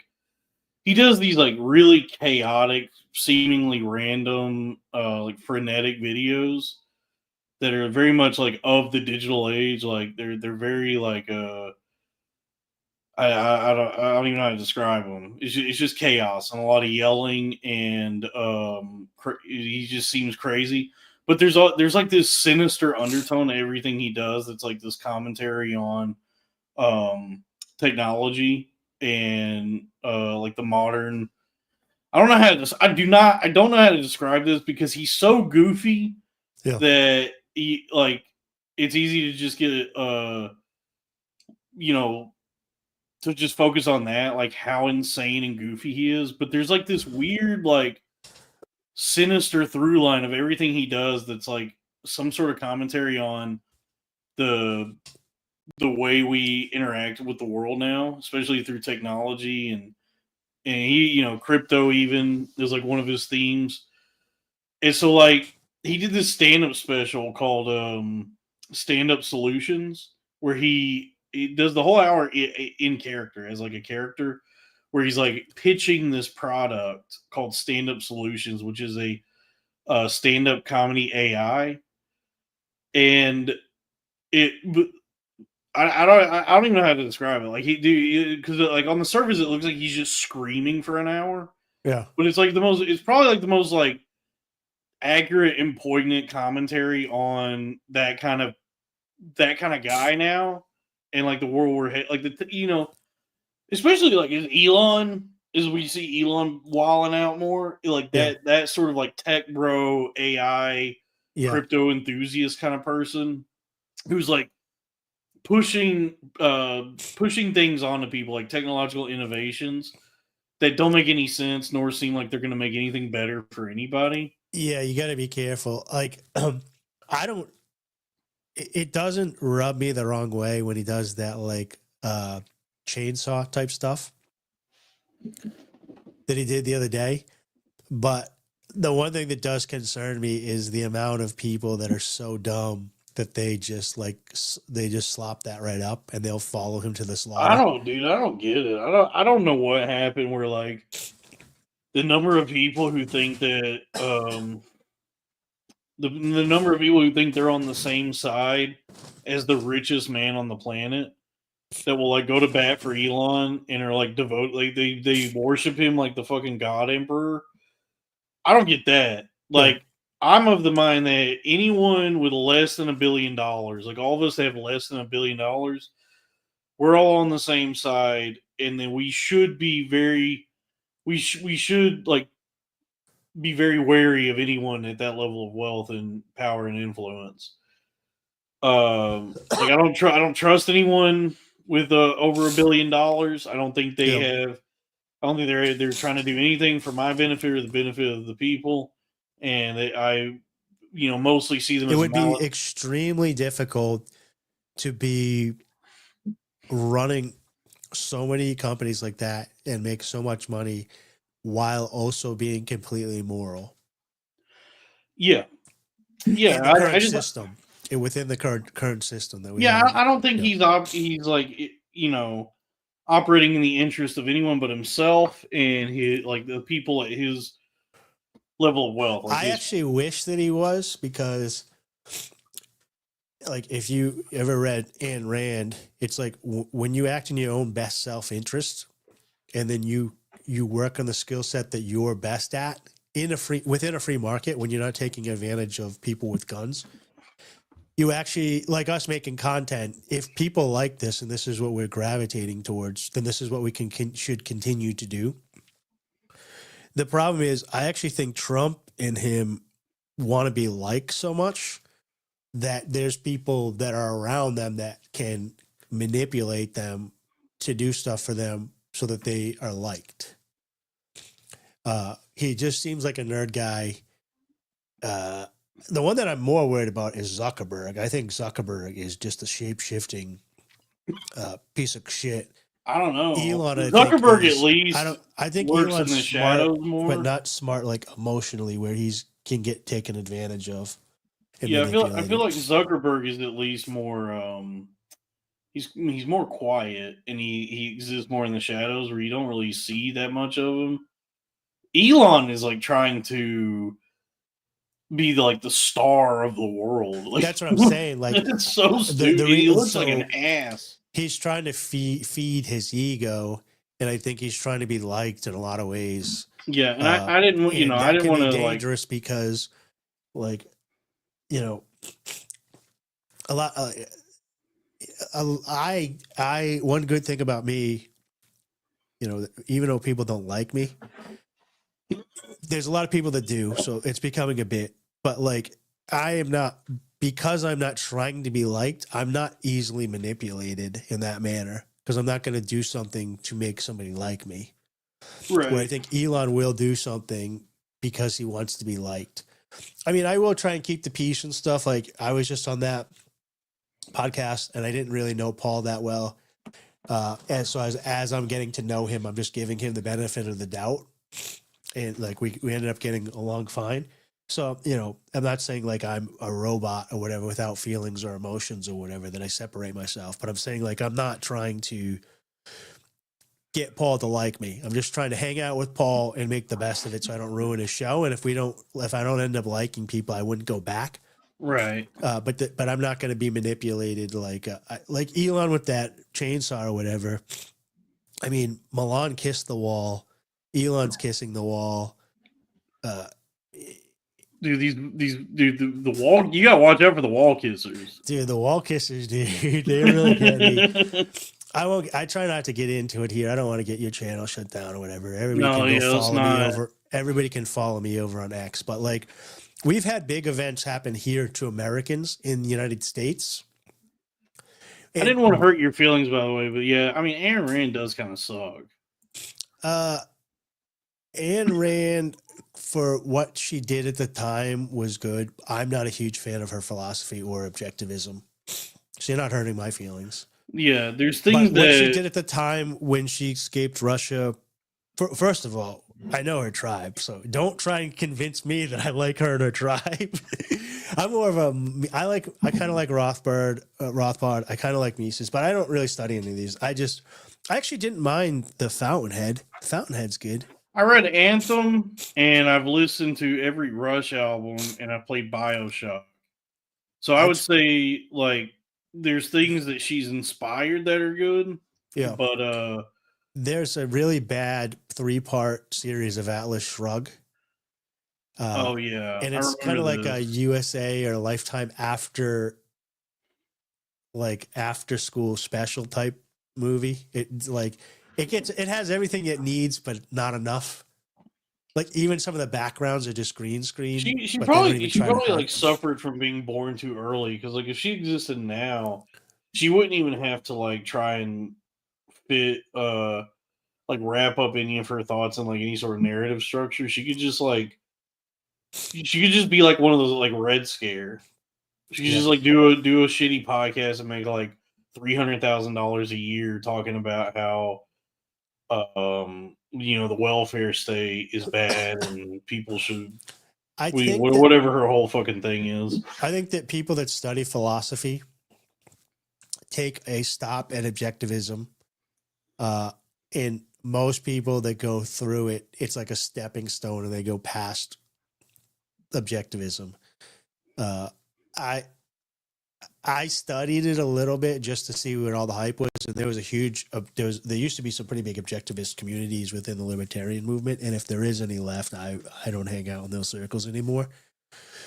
But the philosophy is more of an ideology as far as I'm concerned. It doesn't hold it's not a complete valid concept beginning to end, but we don't have to get into that. Yeah. So yeah, her life work was really good, and it helps a lot of people. And she's one of the giants that people stood on her shoulders. But I believe her stuff is outdated now. Dude, my whole ideology is just hey, que sera, sera. Yeah, whatever will be. Yeah. I'm a fucking, like they say. You never watched the movie. In Serenity, Wash has this line he keeps repeating. I'm a leaf on the wind. Watch how I soar. It's funny you bring that up, because that they have you pick a movie that they should watch. And I picked Serenity, and I haven't even seen it yet. Yeah, well, Serenity's good, and it definitively. I have to rewatch Firefly, which I own, and then I have to watch Serenity. Serenity. Let me tell you this, without spoiling anything, it definitively does like serve as a conclusion to the series. Yeah. It was really good. I was really sad when it ended, and I've rewatched Firefly a bunch. Yeah. It's been a while since I've watched it. That's crazy, dude. The fucking TV, I don't watch many. The content that I watch you guys. I spend too much time in the Crowder Boys and Cornfed, and then I watch like the Regs. And then I listen to a lot of music now. That's crazy that like for years, for like seemingly decades, Joss Whedon was this like powerful cultural force. Like he shaped like the culture and like even like I guess like language, like the way people wrote dialogue and communicated with each other.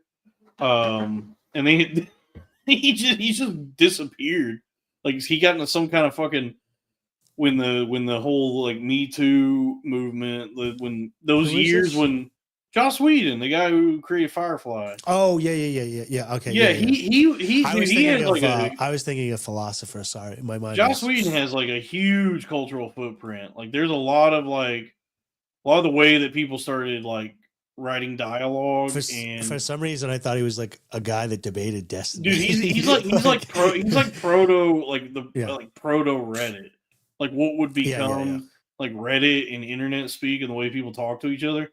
Yep. He was just like, his shows that he would write, like Buffy and Angel and all that, would have that kind of dialogue. Where at the time it was like new and fresh and like cool, and then it eventually became gay. When it became like an internet thing, and but he was like that tried to get me to watch Buffy. They love like Buffy. Buffy's and all that great. stuff. Buffy's good, dude. I never watched it. Buffy's good. I think Angel actually might be better. The spinoff is like a cooler show, but they're both great.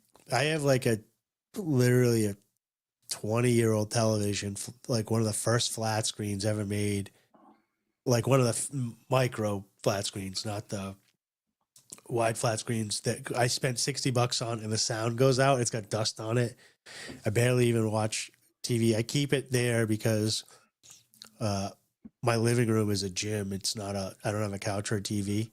So if I entertain a lady and I have to pretend like I want to watch a show, I was like, well, you go to my bed and then we can watch the show on my television. I have to literally go and dust the screen off. This is not true. No, Joss Whedon, he was a big deal 20 years ago, but I mean, he was still pretty prevalent up until, I'm trying to think, like 2016, 2017. Because he directed the first Avengers movie, and then when Zack Snyder was directing the Justice League movie, during the production process of that, it might have already been in like post-production. They might have already filmed it. I don't know. Somewhere along the way in the making of Justice League, Zack Snyder's daughter committed suicide, so he bowed out. So they brought in Joss Whedon to be the director on the movie from there, and it is like, that was the theatrical release, and then like years later, they on HBO Max they released the Snyder Cut, and they are two very, very different movies that were made. Neither one is that good, but the Zack Snyder movie is, I guess, a much more consistent vision, I would say. It's also like 4 hours long. You brought up the meme coin person earlier, and then you brought up Snyder's daughter.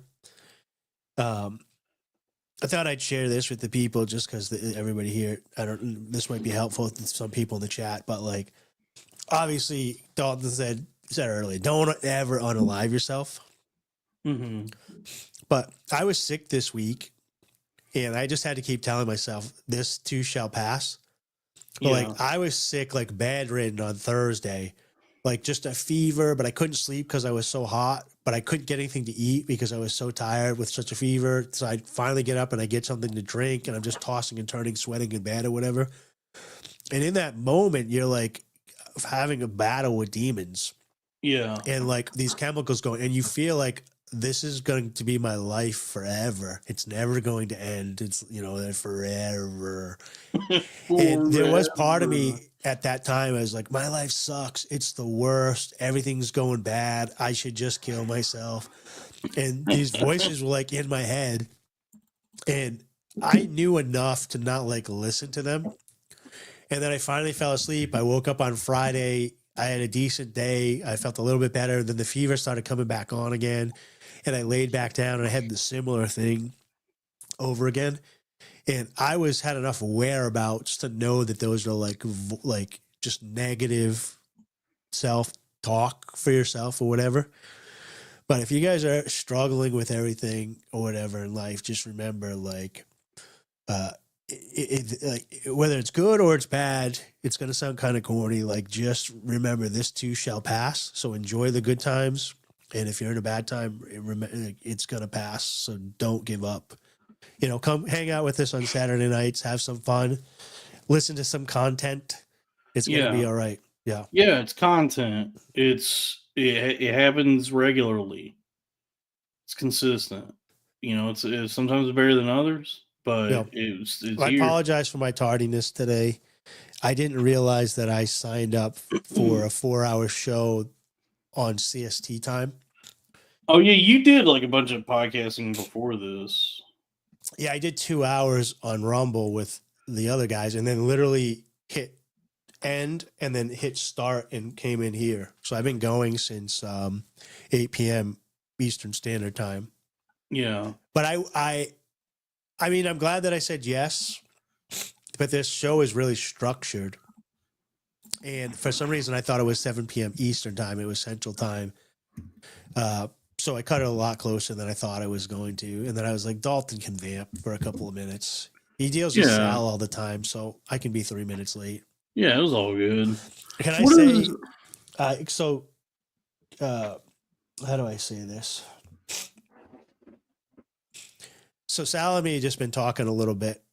He told me with like he wants some help with some stuff, which is fine. Yeah, I don't want to give out too much of his business. No, we won't give too thing. But I might just be helping him and like you do a side hustle, learning like Amazon or whatever. Yeah, folks, please keep the super chats coming. Subscribe to Patreon. Yeah. And for Sal. Yeah, what's hilarious though, and now I kind of know because he texted me and he said I work nights, so it's tough to get in touch with me. But like, he will message me on Twitter and be like, "Dude, I need some help. You got 5 minutes to talk?" And I will literally message him right back. Yeah, dude, what do you need? And then not hear from him for 2 days. Oh yeah. And so then I've been going through some stuff where people had been doing complaints with my products on Amazon. So I text him. I said, hey, just call or text me. Here's my number or whatever. So I'm in the gym first thing in the morning, and I had just got off the phone where I dealt with a bunch of like Indian guys or whatever. And I lost $10,000 worth of merchandise that's getting thrown in the trash. And I get a phone call from a number that I don't know. And then I get a text message that said, hey, we have a complaint about some Amazon stuff.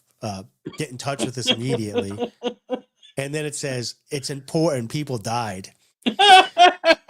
So I text back, I'm about 80% sure it's a friend fucking with me or a scammer. So I text back, this sounds like it's whatever, I don't do whatever. I'm reporting you to the authorities. So then no answer, right? No answer, no comeback, no like I need to talk to you, you know? So I'm about 85% sure it's somebody messing with me, but also I have to keep in mind that I just dealt with this thing. So maybe it's a continuation of that. So I text Dalton. I was like, this has got to be Sal. Is this his number? And he's like, yes. So then I get back and I was like, hey, listen, spaghetti monkey. I'm like, when you need help, just give me a freaking call. And it's been like 4 days. I haven't heard from him. And then he's like, oh, I work nights now, so it's tough to get in touch with me. So it's like, I see what you're up against where I'm going to help him when he needs help.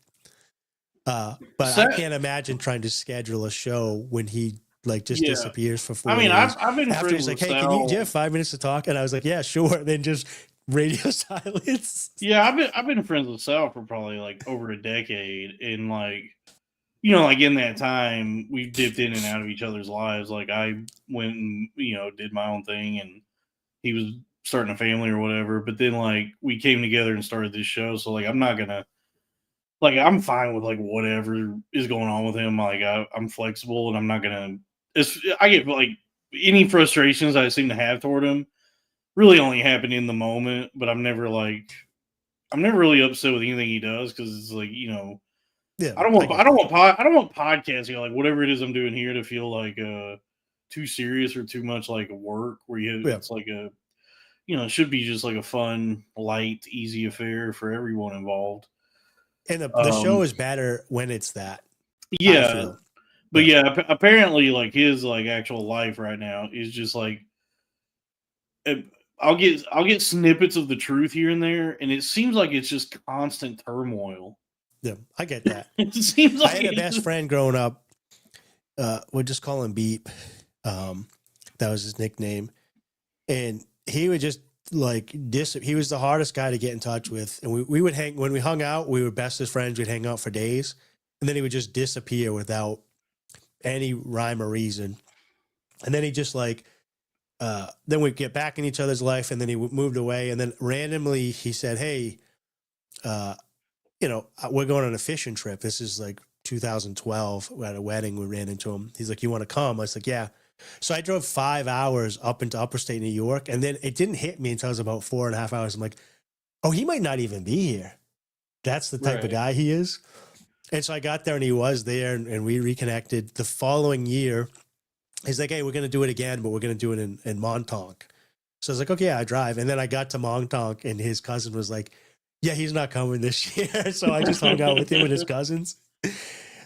So like, I'm very familiar. I just ran into my buddy that I hadn't talked to in like 5 years because he got a new phone and he just never got in touch with me. And now he got my number at the thing. And we were like best friends. We talked every day. And then I texted him like 3 days in a row and he never got back to me. So I was like, oh, I guess Steve doesn't want to have me in his life anymore. So I just stopped, whatever. And then he was like, "I lost your number, dude." I was like, "You're lying." Like, you could just be like, "What's Dave's number?" and anybody would give it to you. But like, I just gonna assume he had bad things going on. It doesn't matter. Whatever was happening happened.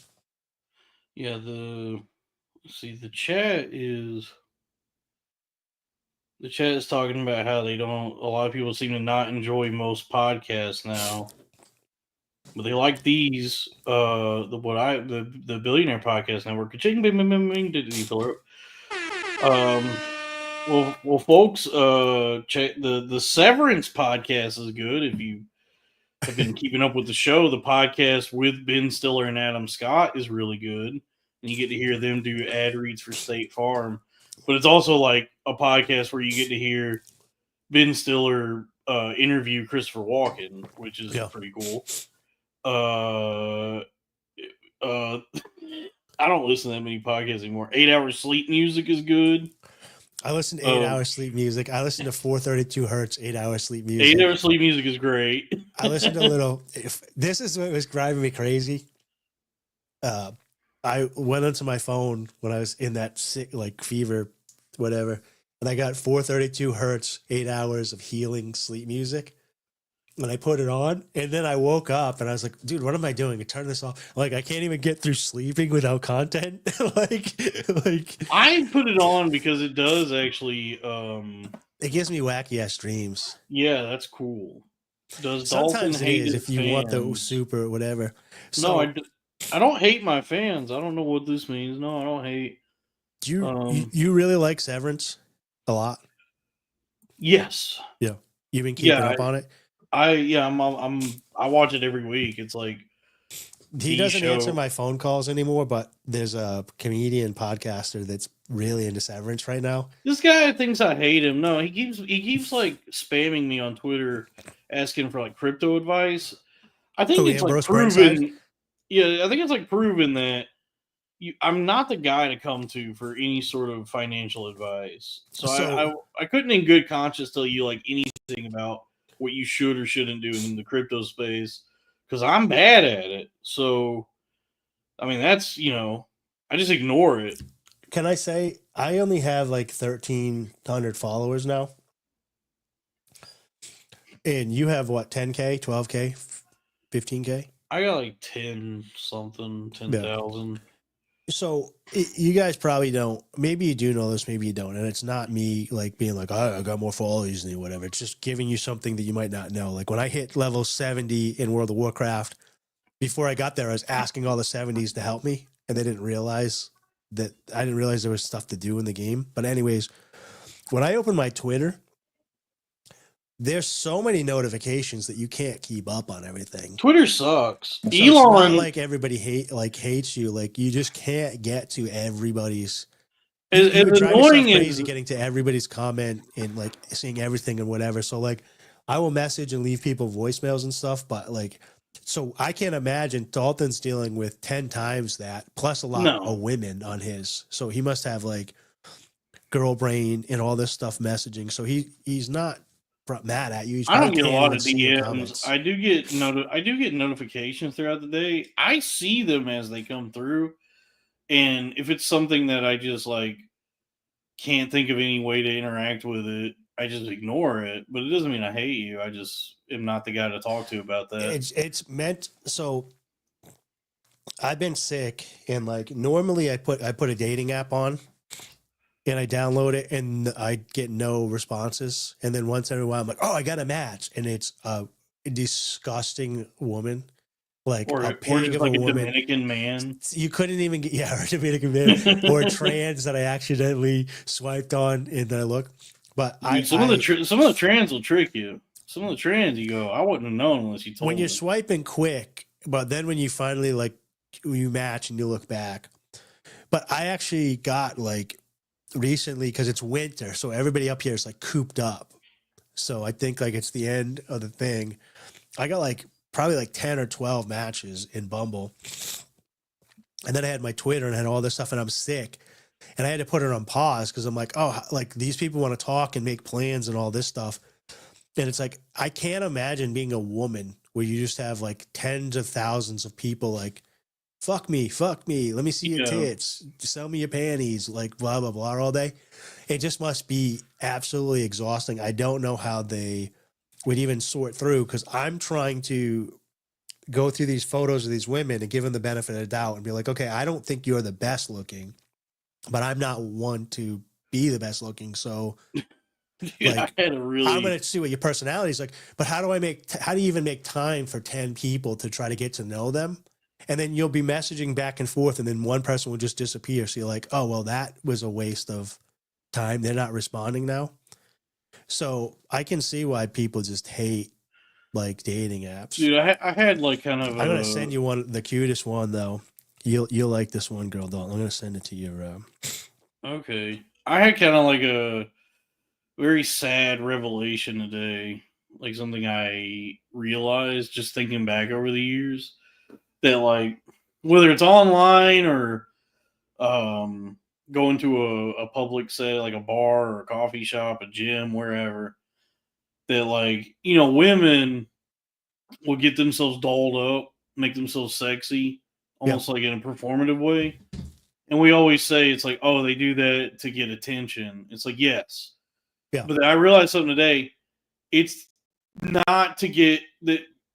They're not looking for my attention. Yes, of course.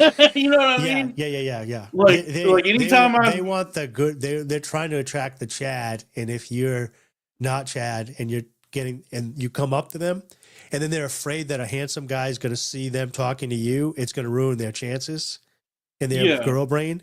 So they even hate you even more when you approach. I was just thinking I was thinking today back on all the times I've like tried talking to a woman in person. Yeah. And as I'm talking to her, just thinking like, why is she looking at me like that?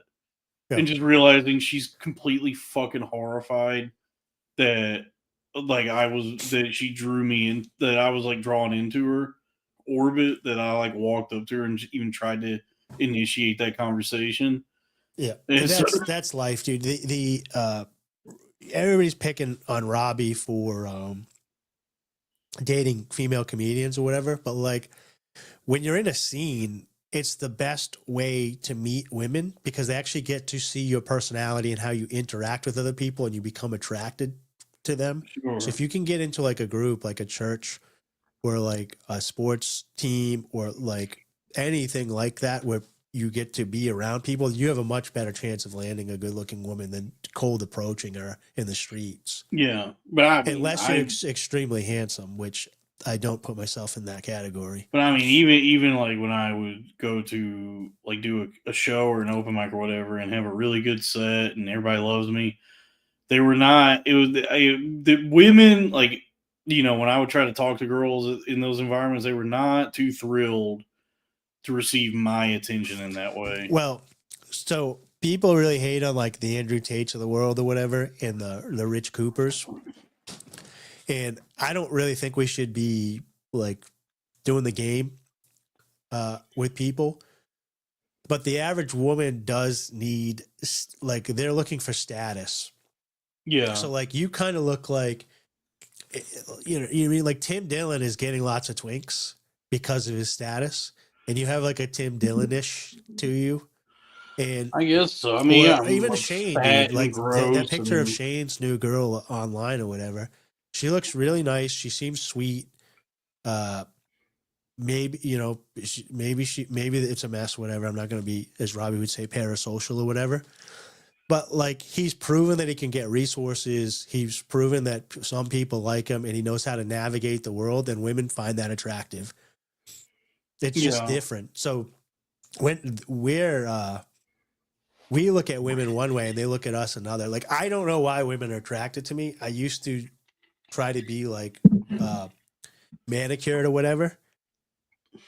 And it's like, oh, I'm being like, if you're acting womanly, you like, you're not going to attract women. You're going to attract dudes. Like, but when you just are a dude, I don't know why women are fine with this, but some of them are. Maybe they're hurt in a certain way, or maybe their dad had a beard. But I don't try to figure out what women are attracted to. I know it's like it has something to do with personality and feeling safe in their community. They ain't attracted to me. What is this? $5. Dalton won me over when he said it was the onus of the Asian massage parlor lady to get him off. Dalton had me at the word onus. Oh, that's right. I paid a Chinese woman. He onus her $70. He onus her $10 for the hand job. Yeah, I paid a Chinese woman $70 for a hand job, or whatever. She's Korean. I don't know what she was. There's women that like you, Dalton. Online, it's hard to like. Women don't have a sense of humor. They it does. I mean, it's not even something I'm concerned with right now because I'm still like in the phase of my life where I'm like starting over life. So like I'm still like rebuilt. So it's like I don't even think about it. Well, like dude, like when Robbie Florida woman. Oh, go ahead. No, like when Robbie is like complaining about like whatever fucking dumb shit he's dealing with, like with girls or whatever. I'm just like, dude, you have no clue like how like what a good position you're actually in. Like, yeah, Robbie seems handsome. He seems like he's in decent shape. I haven't really seen him in person, so maybe he's like not as put together in person. But he seems. I feel like a lot of people. There's a lot of people who, at some point in their life, will have to go through like starting. They'll have to start over. You know what I mean? And then there's like the few fortunate people who don't have to like completely start over. And it's like I look at him and I go, he hasn't hit that fucking, you know, that those turbulent waters. It seems he may never, where he has to like completely start over. Where it's like with me, I don't.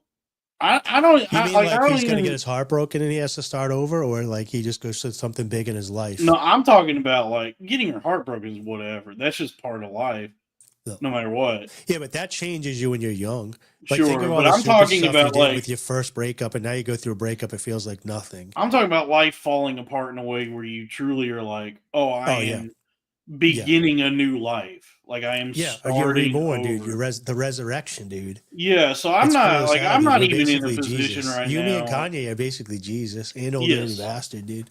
Yeah, I'm not even in a, I'm not even in a place right now in my life where it would even where I can even like think about dating or girls or any of that because it's like I have like such a huge fucking mountain to climb right now that that's not even something that I can, you know, if I start trying to concern myself, just pent up. I'm starting to get like the sex stare in public.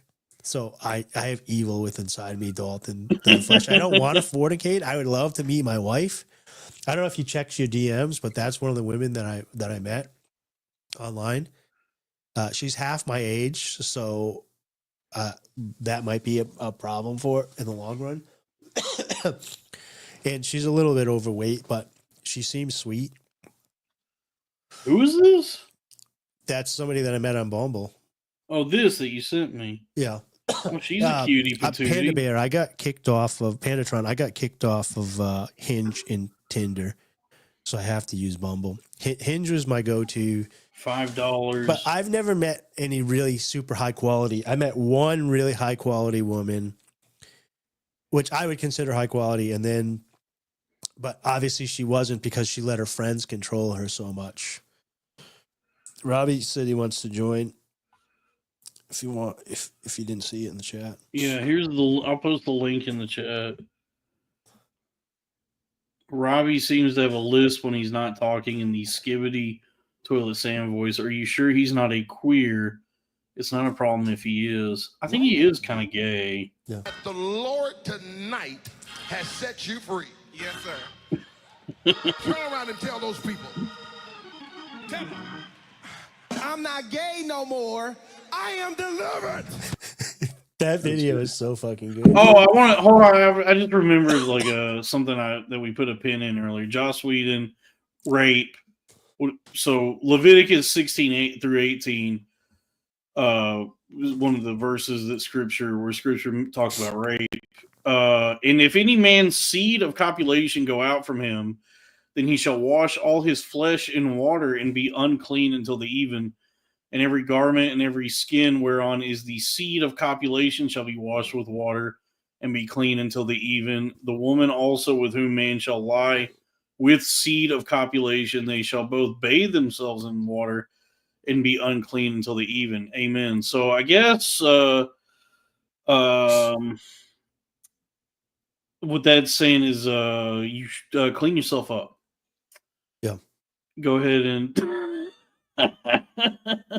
what I was saying earlier is you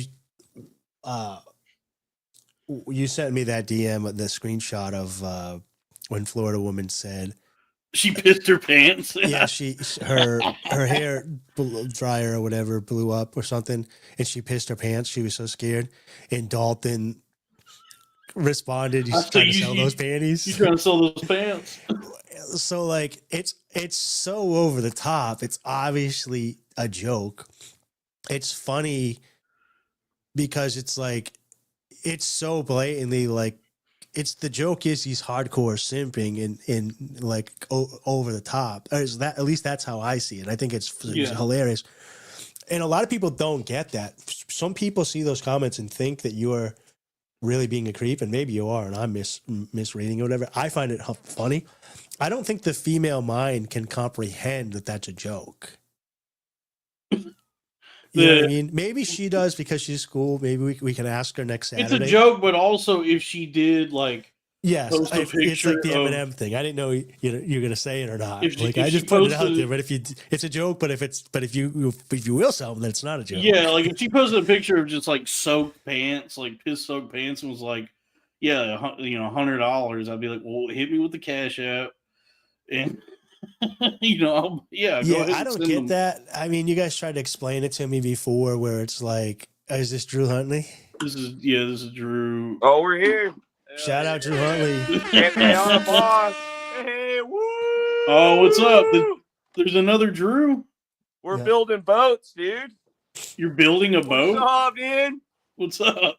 Hell yeah. Yeah, we're working on this little pontoon boat right now, doggy. Best time to do it is after the sun. The best time to build a boat is in the dead of night. In the dead of night, get pissed drunk and put a headlight on, dude. Right, cheers to that. And smoke a cig, dude. Cheers. Get pissed drunk, turn the lights off, and just have a cig hanging out of your mouth, dude. Best way to build a boat. Yeah, we're gonna cook some tri-tip burgers too. We're doing it. We got the grill going. Nice. Dude, nice. This is a veritable shindig over here. Oh shit! This is just an update, guys. By the way, love y'all. Love the stream. Love you, Dalton. Yeah, you're the best guy. I'm gonna jump out, guys. Love you. Thank you for the boat update. Yeah, boat updates. Appreciate it. Building a boat at night. Oh, dude. I mean, that's right. Drew's right up there. But dude, I was watching the repeat or the rerun, whatever, the recording of the Crowder Boys, dude. And whenever fucking C-Dumps came on, dude, in the gas station working, that was dude. so funny. Oh my God, I was cry laughing, dude. That got me so good. She's really growing on me, dude. Like, that's just the best. Yeah, that really tickled me. It kept making me laugh because Shane and Dan were making fun of Lewis. And they were like, and Lewis was like, dude, we're getting hot chicks at Skankfest now. And they were like, yeah, gas station worker ladies come to Skankfest. And then when I saw that, dude, like everything just went fast forward, just thinking about like, it was like, it's so true. And the fact that they even know that is just hilarious. Shout out to C Dump. She's the best. She's a loyal fan, and that really made me laugh. She got me good with that. Skankfest has women who are attractive for Skankfest. Where you go, actually, Dalton, I would say that up until about 2 years ago, I was in Vegas. I met some like good-looking chicks, and my first thing, because I was rolling solo, so I would, when there was an empty seat, there'd be like a chick next to me that was solo. And the first thing I say is like, "Oh, who you here with?" And I'm like, "Oh, I know so and so." I'm like, "You're from LA, right?" And they're like, "Yeah." And I'm like, "Oh, I'm from New York, basically." And so they were getting like some skinny Asian kind of cuties and some hotties from LA for like Kill Tony and in that group. But all the like the actual Skank fans that know what was going on before it's turning into like comedy Coachella are they all look like they dress like Big J. And girls do be loving Kill Tony. I feel like we really closed ourselves off to some good lady, some good ladies by talking so much shit about Kill Tony. We should have just like gone and put our names in the bucket. And I told Troy that I might put my name in the bucket and do Osama bin Laden on Kill Tony. Yeah, dude. Yeah, they love characters. Look, it's like the USA Channel. Characters welcome. I don't know if you've ever seen me do the bit on Troy's show, but I dressed up. I saw, yeah, and did friggin'. It's basically Matan meets the insult Triumph the Comic Dog meets friggin' Borat versus me being a retard or whatever. Yeah. But it's a lot of fun, and I didn't end up doing it tonight because I was sick. Doug wanted me to do it on the show, but I was like, if I'm going to do it, I have to be 100% for the craft. I wouldn't be able to play. I would bomb if I did write a joke. I posted on Twitter, and I'm trying to figure out the way to word it. So I am trying to figure out jokes again, but it's like, I don't know if like gaydar is like a real thing, Okay. But I feel like I can usually tell whether a guy is gay or not by the way he checks his nails, right? After he pulls his hand out of my ass. I did see this. I think it's got room. You think it's got some legs? Misdirect. So you got to tag it up at the end.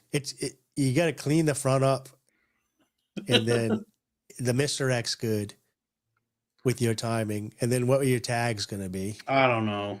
I'm actually gay. The joke is, hey folks, the joke is I was gay the whole time. Yeah. My gaydar's so good I figured out that I'm gay. Yeah. Yeah. Don't go crying welcome to your board, mama when you're on your own in the real world. Dude. Don't go crying to your mama. But yeah, Dave, I heard that there's a lot of hot chicks in Skankfest this year, and I was disappointed to hear that. Yeah, well, I didn't go last year because I just did 2 years in a row. But 2 years ago, they got some like, and they were by themselves. So I don't know if their boyfriend was performing or whatever. But I was solo, so I kept sneaking into the front row and sitting in empty seats, and there'd be a chick next to me. Yo, and so yeah, Frit, aka Tiffany, I do agree. Why do I look like? Why do I look like this? So, Robbie, you got the C-Dubs Did you watch camera, Shaq dude. and Shane? Yeah, what's going on? Like, does you anyone? Got the Vaseline camera, dude. I hate it. Uses. I try to like rub. It's a giant potato, dude. He's got the shoe on head potato cam. Oh, oh my god, that actually worked! Holy shit! Let's go.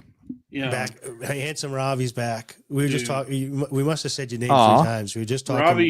Robbie you really think I'm handsome? Do well in the dating apps because we were saying how ugly we are and how tough everything is. And thing like Robbie must be doing all right, or the dating apps are such bullshit. But for New York, I actually have a large opportunity. I used to get nothing on the dating apps, but as soon as I turned 30, Hinge has been crazy. Like I have like girl numbers on Hinge now, but they're all, but all the girls liking me are also 30, so they're like trying to like have a baby like busted now.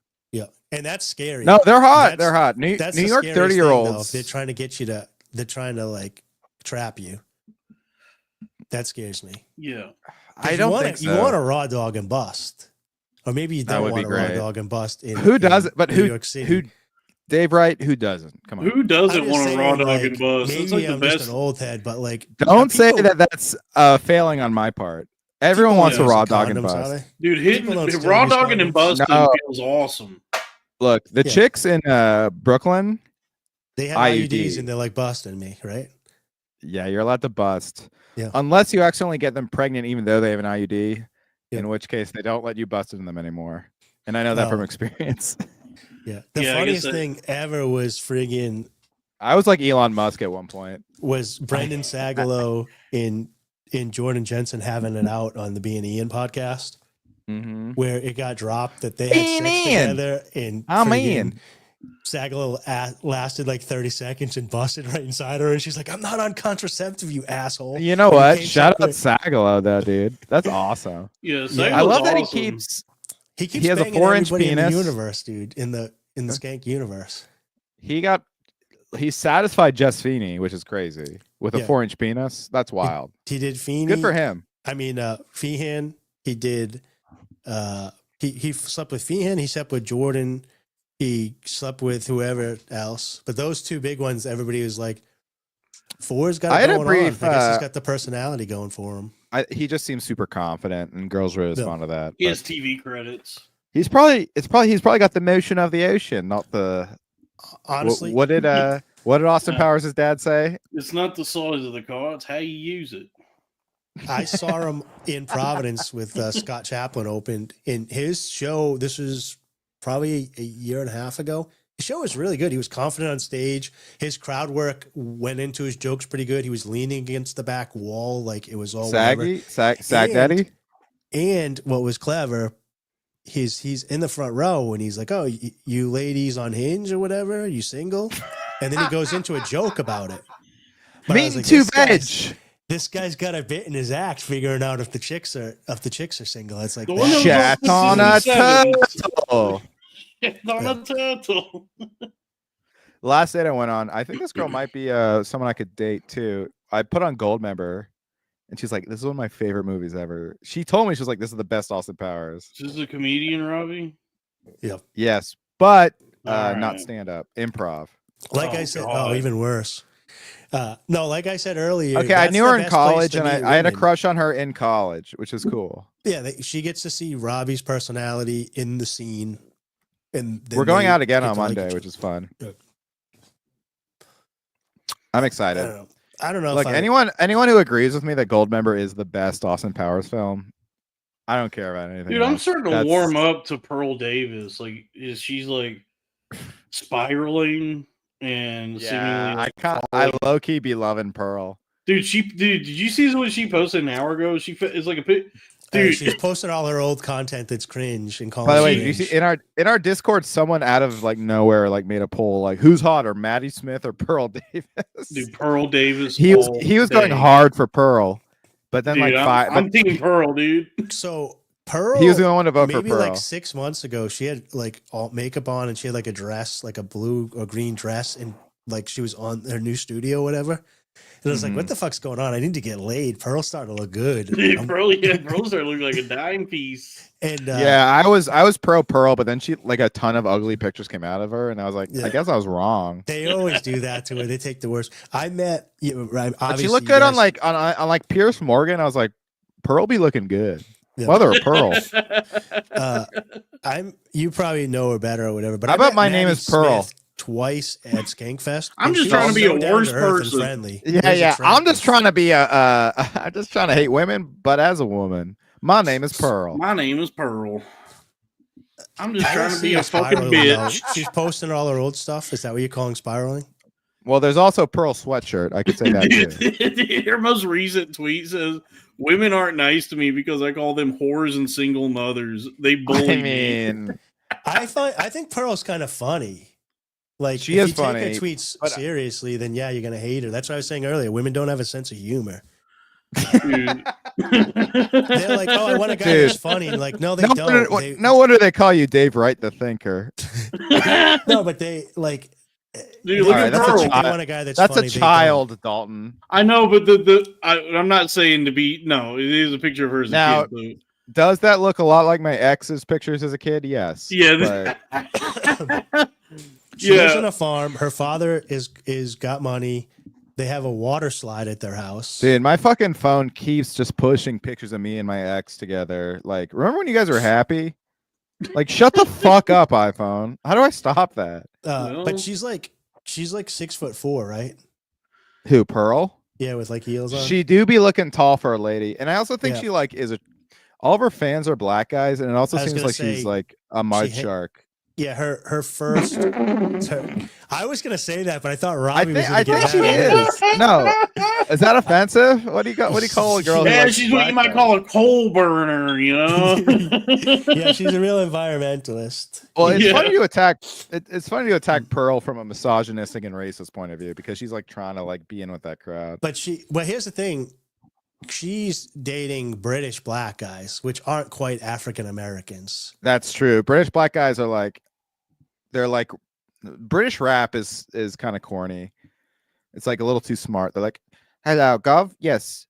Oh, 1, 2, 3, 4, 5, 6, 7, 8. I Except went for those over and old I skipped dudes. down the. You know what I'm talking about? Yeah. Those two old dudes that rap, those British Oh, guys. Pete and that rap. Bob. Oh, those guys are cool. I like Those guys guys are are cool. fucking cool, dude. I but put they're that stuff but they're on the white. car. But they're white as hell. They are Yeah, white. yeah.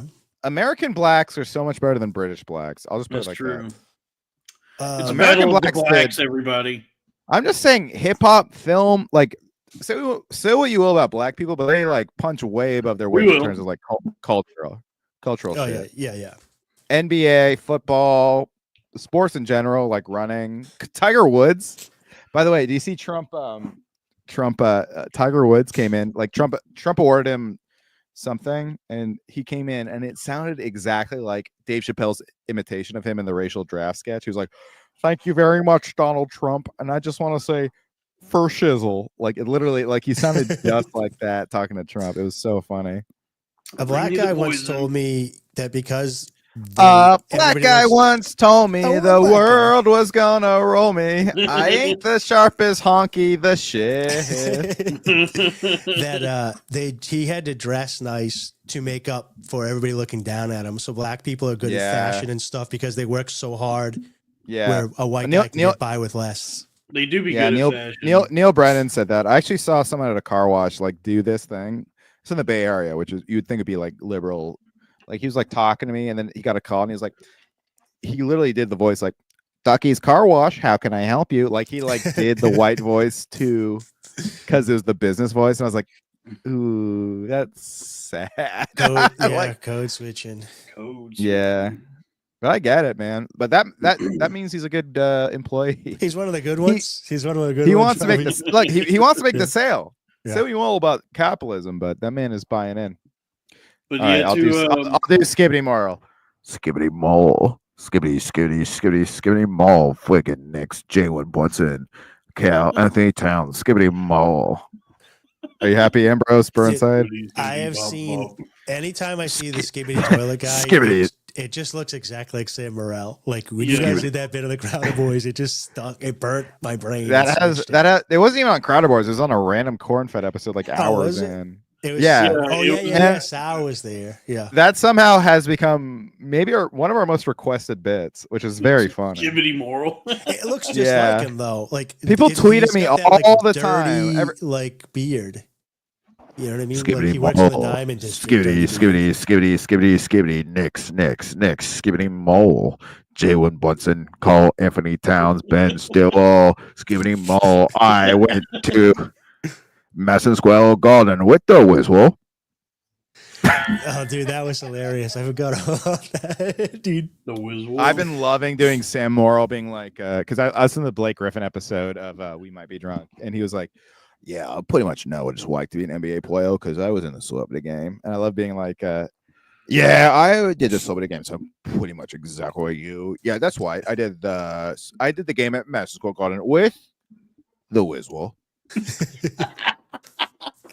Sam The name dropping the Rizzler. Rizzler. So, hold on, I gotta take this real quick. I gotta take this. Hello. Sorry, I have to take this. It's the Wizard. How funny is it that Yeah. the Rizzler can actually Yeah, help your career, though, dude? That's why. You're telling That's me you why. wouldn't answer a call by the Rizzler, dude. He could help your career wait, so much. And here's Sam talking to the Rizzler. Yeah, that's pretty right. He's so normal for a kid. Yeah, Batman is freaking cool, huh? Yeah. No, he likes the Black Panther. I'm sorry. That was the Wizzle. The Rizzler with that Black Panther mask on, he's so fat that it doesn't cover his face, dude. It's like on his face, and then there's flesh all around it, dude. And he's like, "Oh, Dalton, I did tell a story tonight. Like I did a show that was like a death threat show, and I told a story about like one of the loud boy psychos who like told me he's gonna kill me at the hyena show. Oh yeah. And the way I prefaced it was like, I was in a podcast, not to brag, but you know, one of the guys got really popular, and a lot of the fans made it very known that they liked him and not anyone else. So I was basically to make you realize this. It was like being one of the Costco guys, and he was the Rizzler. And yeah, you were Big Justice. Yeah, so I closed it by being like, I told the whole story about that guy like threatening me. Like he's like, when you're gonna do hyenas, what that might be your last show, blah blah blah, whatever. And calling the cops, all that stuff. And but the end, but my bow on it was like, in conclusion, that's why I always comment defending Big Justice on every Costco guy's clip. I understand where he's coming from. Can we get Skibbity vid on? Sure. What is this? $2 crack. What is this emoji? What does that mean? I think it means on. That looks like one sound? of the bumpers that you bounce on in Sonic. Bounce on it. By the way, Sonic 3 is on Paramount Plus, everybody. This is a PSA. Oh, yeah. To answer your question from earlier, Dave, yeah, I do. I watch Severance every week, and it's good. I need to catch up. Oh, Yeah. I forget. Yeah, because there's somebody that I have in my phone that I was like, Oh, okay. I almost text them, hey, do you want to come talk about Severance on a random podcast? And I was like, they might say yes. If they're in the right, it's good. The right it's like mindset. It's you know, it's captivating, and it's cryptic enough that, you know, I'm week to week, I'm wondering, you know, what's going on? Are they going to answer answer any of these riddles? The Whittles. The Whitwell. The Wizzle. And the performances are great, and it's a very like pretty beautiful show. Like, it's shot really cool. Ben Like, Stiller does a hell of a job, and it's Lynchian. Costco guys movie. You know when they like did Night at the Roxbury? I want a Costco guys movie like in the style of Night at the Roxbury. Dude, I rewatched the original Night at the Roxbury sketch. It was so fucking funny, but it was also like these guys will get Me Too'd so hard in today's landscape. When they're like, if they were self-aware about how stupid it is, but that they're famous. Oh, dude.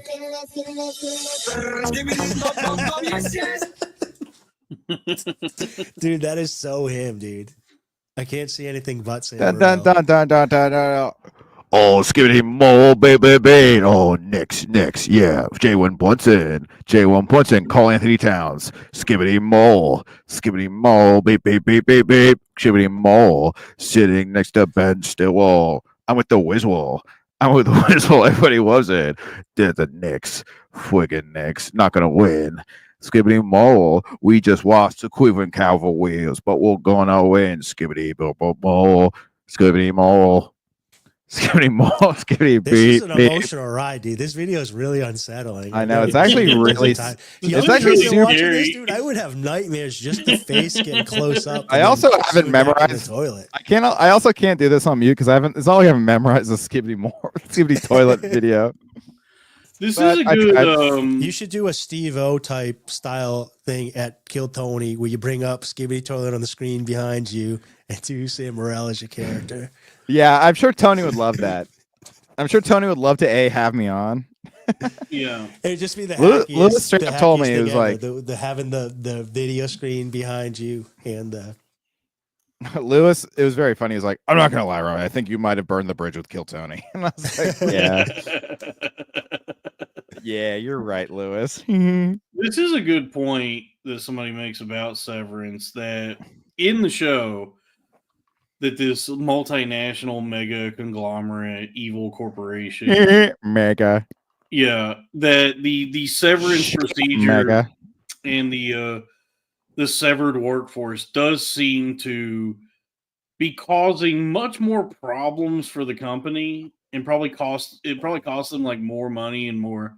It's like more of a headache than maybe it's worth.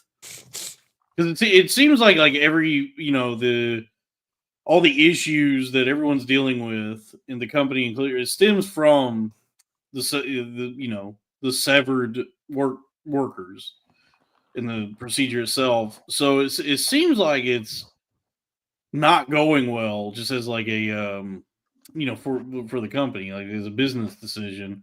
But there's maybe some like grand overarching like goal they're pursuing that we're not aware of yet.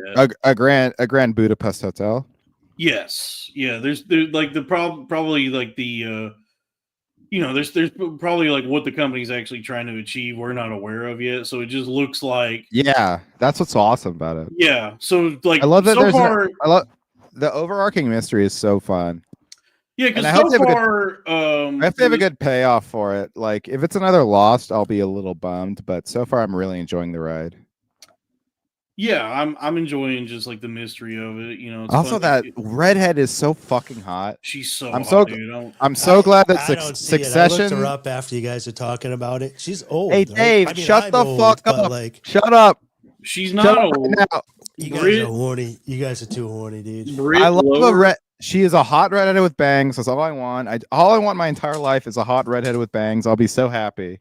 Let me look her up again. But she looked like if there an are old any vampire last time I looked. If there are any hot 39. If there's any hot redhead girls with bangs listening right Sarah now, Snook? Please have sex with me. No, it's the Sarah. one on Severance is Britt Lower. Yeah, she's 39. I would also just say if there's any girls in general listening right now, please have sex with me. The general? No, you know who's hotter is the redhead. Dude, I've been hotter than this. I've been so anxious this week. Ever since I heard that the general and Shaq aren't getting along in real life, I've been very anxious. Yeah. So yeah, I thought the same thing about the show for a while. Like, oh, this whole fucking severance thing this company's doing just seems to be creating a lot of problems for the company. But yeah, what are they doing? She's not that bad. You guys are right. I think. Thank you, Helly. Helly's fucking hot. I thought she had like slick red hair or something. Like it was like she had like bangs like close to her head. All slicked. She did have bangs in the first season. Okay. Yeah, but I agree with Raphael from CSI. That redhead was hotter. I'm with Raphael. Let's look at pictures of redheads for the rest of the show. Christina Hendricks. I do want to say I think what the company's actually trying to achieve is just something we're not aware of yet. So it's like all this fucking chaos and shit that keeps happening that seems like, oh, this is like a failure of a business decision. They've already factored this into the whole severance thing, and they're working towards some goal where they say, like, if we can achieve this, all the turmoil leading up to it was worth it. Mm-hmm. You know what I mean? So that's what I think. Yeah. Like, it seems like it's not going well, but maybe this is part of what they actually want. They want to like. I believe in Lumon. I mean?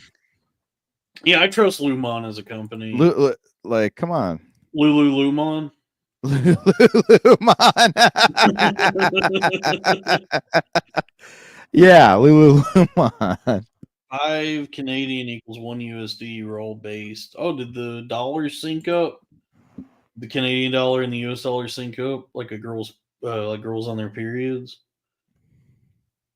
Oh yeah, Bryce Dallas Howard is a good looking redhead. Oh, her ass is nice, dude. Isla Fisher, Amy Adams. They used to say redheads don't like they don't age well, but I think the latest crop be looking good. Helly Doobie, I did not think she was 39. She seems she looks great. Yeah. I mean, redheads do be like do be Halloween. They do be Halloween, but they do be more susceptible to like sun damage and like premature like aging. They have to be like very careful. Yeah, but they've been aging well lately. Like, but usually, yes, that is the common knowledge about redheads. And, there's all the creams now and SPF. They can in the right room. Sorry, I had to re-up my tissues for my cold.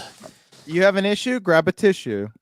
Yeah. It's so funny that this guy thinks I ever did the road. I was never. I couldn't even get booked at a fucking. You weren't a road dog? No, I couldn't even get booked at like a bar show. You're the road now, dog. Yeah, podcasting has been always been much better to me than fucking stand up. Yeah. Yeah, I mean, stand up is people, gay, I don't think dude. people understand how comedy works It's that well. so hard to stand get up is booked cool. as a I stand-up. enjoy it. It's like it can be like a cool performance art, I guess if you want to call it an art form. Right. It's just like there's so many fucking people doing it. Like so much of it Yeah. sucks ass. Well, It's very it's competitive for no reason. You know what I mean? Yeah, like, and, it's and like a lot of the people that do it are just like fucking obnoxious and like if I you're guess ever like up in us. New Hampshire or you're ever down in Providence, dude, just hop into like an open mic. It's so good, dude. Like I feel so bad for the comics. Like we've talked about this before, but it's just like an acoustic guy goes up there, then somebody that's got like a record they're scratching, they're just and then a guy just goes up and tries to do 5 minutes of stand up in the middle of it, and people are just like getting drinks and stuff. I used to do that That's all the awesome. time. I would go to I would So do those rough. open mics all the time. It's just tough when it's mixed like that and people aren't like primed for comedy and you're going up to do your 5. Especially like the new guys that didn't address that. They would just go right up and start like getting into a joke and not address that there's a metal band on before them. It's like, oh, how rough. I would do shows like that and just like open mics and just go on stage and just like scream at the audience. And like I remember going up at this basement bar in Denton and doing that once, and like I just looked at some black lady in the audience and I said, "Shut the fuck up, bitch!" And then somehow that worked. Get her. Hey, welcome aboard, Lead Rector. Oh yeah, Lee Rector damn near killed her. Runaway. Is he really a new member? Because I've heard the name before. We've read some Bible verses. Maybe next week we'll do all Bible. What was I gonna say? What we gonna? I guess I was trying to think of some redheads. Oh hell yeah, Christina Hendricks. What's her face is single? Borat's wife is single, right? My wife. Yeah, my ex-wife. I think the only ones I can think of is Lily from How I Met Your Mother. Lois. Oh, Lois is hot. Lois is hot. Is the girl from Zombieland with the big eyes? She's not a natural redhead. No, but she looks hot. No, but and also she has the redhead vibe, which is very cool. I don't know what the fuck she's doing now. She's like dyking out. Like her fucking haircut now looks terrible. I know. Oh, well, yeah, she just she got naked as hell in our last movie, which is very sick. What was that? Kinds of Kindness? What was that Chapel Roan yes, thing? She got Robbie. Oh, dude. Chapel Roan is a caked up shorty. We've just her ass. I have sung the praises of Chapel Roan being hot, and no one believed me. I just like her music. I actually do like her music.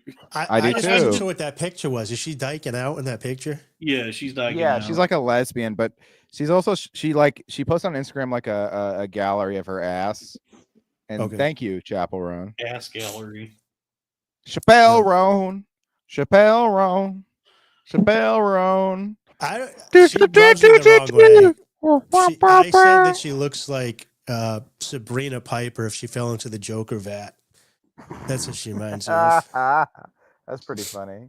No, Sabrina Piper. I don't know why she does her makeup like that. I'm thinking of Sabrina Carpenter because Sabrina Carpenter recently got like she got femoidified. She like went through femoidification surgery.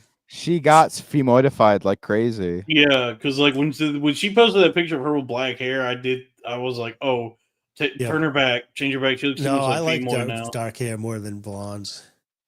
No, what I don't like is they're trying to psyop me with her. I can't go on YouTube anymore. I keep blocking them. I go on YouTube, and if I watch any short, it's just that Saturday Night Live thing with Rolando or whatever and her singing. And I keep blocking them and saying not interested, and it's just that skit at the wedding with her singing. Do you know what I'm talking about? No. I guess it was for the 50th anniversary. That song. It's Sabrina Carpenter. The funny thing is, like her big hit, Rolando or whatever. Sabrina Carpenter's big hit sounds good, but the lyrics are like really stupid. Where she's like, "That's at me espresso." up, Yeah, down, she- left, right, Nintendo. That's that me espresso. That's kind of that's fun though. That's Konami. It's so fucking stupid. Wasn't her whole thing too? Like every city she went in, she would make up a stupid line for the end, and it's interesting in that they would make cuts of it, but her whole audience would pretend like she was the smartest person in the whole world for being able to change a lyric every time. Right. Wouldn't it be cool if I like Lois was my wife? Yeah, I would love a Lois Well- wife. Lois is hot, He- dude. Lois is so hot. Lois is too fine. I Oh, love Yeah, she redheads, does all the man. dirty stuff too. Redheads are so crazy though. They're like Yeah, they're literally feisty. someone on Twitter was like, every time there's a crazy girl on Twitter, Robbie's following them. I'm like, sorry. That is true. Yeah. But they did There's say this- they did say they were crazy hot girls, so at least I have good taste. Dude, there's this casting couch video that I had to I just randomly discovered it one day, and I later had to search for it and re-find it. It's still You know, around, or are those old school? It's still around. The 'Cause video that's when itself is they still on the make new internet. ones. Have you That's ever- when I quit. Is that stuff was out? You ever had that thing where you see a porn clip you really like, Yeah. buzz, Oh yeah. and then later on you're like, oh fuck, how do I find that again? And you have to Dude, Yeah. yeah, Dude, you so have are to do my life. Batman detective work to try Yeah, to find the fucking- you have to work backwards to find it. yeah. It's Memento, but for porn, dude. Yeah, you're trying Dude. to Leave remember yourself little anything from the notes. title you found or keywords. Dude, it is 100% bust mento. Yeah, so Busmento, it's yeah. this casting couch video where when I went to do the detective work on it and re-find it. So I think the lady's name is Penelope, and she's redhead, and but she's she's done up almost like an innocent sort of Right. she Right. looks like the kind of girl that they would paint on the side of an airplane in the World War II. Mhm. So she has Oh, like a pinup girl. yeah, the curled Yeah. up bangs here and The- the very full voluminous red hair. But she be sucking black dick. Voluminous. Yeah, she'd be sucking a black man's penis. Oh no. But it's the juxtaposition of her So I wish how more. do I you- wish how there's. does I that wish work? there's. I wish there was more porn that really just hammered home the fact that there's nothing wrong with having a small penis. there's nothing I was wrong just with gonna that say small though, penis. when you're watching her have sex with a black man's penis, you can't imagine that that's your I penis. see a black man's How do you imagine that penis. that's your penis? I don't know, man. It's a POV, so that makes it easier. But then also, it's just POVVOGO. it's not. It's not like I'm trying to imagine that it's my penis. It's just more like I'm a voyeur. I'm a voyeur. So Yeah, sure. Imagine it's your penis. imagine it's your penis. It's easy if you try. You try. Imagine question. there's no inches. So good. And Yeah. your penis is It- small. They may say I'm a choder, But I'm but I'm not the only one. I think it's all illusion. You know how we talked earlier about Someday you will join us, and 4 inches will be normal. I think that porn is like a Peter Okay, Jackson Dalton. movie where they're fucking with perception. Dalton, I have a question for- perspective on you. Dave, don't think the I penis is hate that to big. interrupt. I hate to interrupt, Dave, but I really think this is pertinent. Dalton, you know do you know the movie Inside Llewyn Davis? Yeah. What if it was Inside Lauren Davis? I thought you were about to say that. I had a feeling that's what you were about to ask me. And I've thought about that before. I'd love to Yeah. be Inside Lauren Davis. Yeah, I feel like it would be treacherous territory though, because I lived with her for a while, and she seemed to You guys always had it on have- the Loud Boys once, right? I'm trying to No. remember. No, but she Who was fucking that chick hated that you her. guys had on the Loud Boys? no, she loved us. We had Catu and I don't Claire. think- Claire. And Sabrina Piper. We had Sabrina Piper on. Oh, that's right. I tried to get Sabrina on this show, but the best I could do is Max Marcus. But Lauren, yeah, that's a good get. That's a good get. He's gonna What? come. He wants to talk movies. He's That's a he's good just been get. busy. No, I like Lauren- Max. living with Sabrina, Lauren- I'll say this about Sabrina. She has big tits. Yeah, she does. Have Yeah, big I tits. met her at Skankfest. She was so sweet. And then Joe List, I'm coming for you. He cock blocked my ass. Hey, Sabrina, can I titty fuck you? I just got off. I just got off stage, and I hate my wife. I hate my child. Can I she's titty really fuck looking you? good. She lost some weight now. Yeah, She Sabrina? had a Jew flat ass with the big old titties. Though. I wonder if like now she's a little bit more shapely now that she's. I watched slimmed down. Honora, and Honora so many times in the movie remind me of Sabrina. Like when she was like, "You can't fucking talk to me like that." I was like, "Oh my god, Sabrina." my Honora. I mean, friend of the show, Sabrina. I reached out to her to come on, so I'm Friend not gonna of the talk show shit. for sure. I'm not going to but Sabrina the Teenage Piper. the last 3 times I talked to her, she had something going on with an assault or something, and I didn't really know what was Sabrina going on. the She Teenage was Piper. very distraught. Yeah. Yo, Is that a casting couch thing? yeah, that's another Sabrina the casting Teenage couch. Piper? Yeah. Sabrina. Dude, but I'll tell you, dude, just go on like Bing or whatever and just type in like, I think it's just like casting couch Penelope redhead. Oh, no, There's I'm not 2 gonna do that. videos with her. Ooh. There's 2 videos Dalton, with her. She's please don't make me very, horny. Wait, she's wait, very hold up. pale. Ooh, I'm in. Yeah, she's very pale, love- redhead. I love pale women so goddamn And much. it's like crazy. cool because it's the juxtaposition of like she's presented with a big penis and she's like there to suck it, but she's very hesitant. Like there's like a Ooh, that's reluctance fine. that she has to fight through. But then like, 15, 20 minutes into the video, she's slobbering on that thing, she's bouncing on it, she's getting Ooh, and then she's yapping. and then the sequel, there's another redhead with her that talks Oh her my into letting the God. black guy fuck her in the ass. So these Oh are my cool God. Videos. These are The cool sequel. videos. Please DM these to me. Uh, But also, I would like to clear up. wait, does this chick have crazy? when you say crazy eyes? when you say casting couch, I say more. Wake me up on this cat too, King. Yes. What's more offensive, mud shark or chimping out? I think Mud Shark is. Donald, I loved your tweet that was about the monkeys. Oh yeah, And- February. That was so funny. And then the Kumia fucking I attachment. do was feel so like funny. I'm like really pushing it where it's I'm just saying racist things and posting the picture of Kumia to try and like I mean, the Kumia picture makes it. You're like, it's not like liberals are gonna be like, oh, he's doing satire. Like, it's just extra funny with the Kumia picture. yeah, it's He's like right. it's like posting the picture of Kumia, I guess, makes it kind of ironic, but it Yeah. is like I'm just saying wildly racist shit. You're doing Dalton stuff. You can Well, it's mix funny it is up like to get the Scott your Adams. tweets earlier are like, this is what fascism is, and you're right about that. Like, you have like kind of lefty takes on some stuff, and then you just do the most racist joke ever.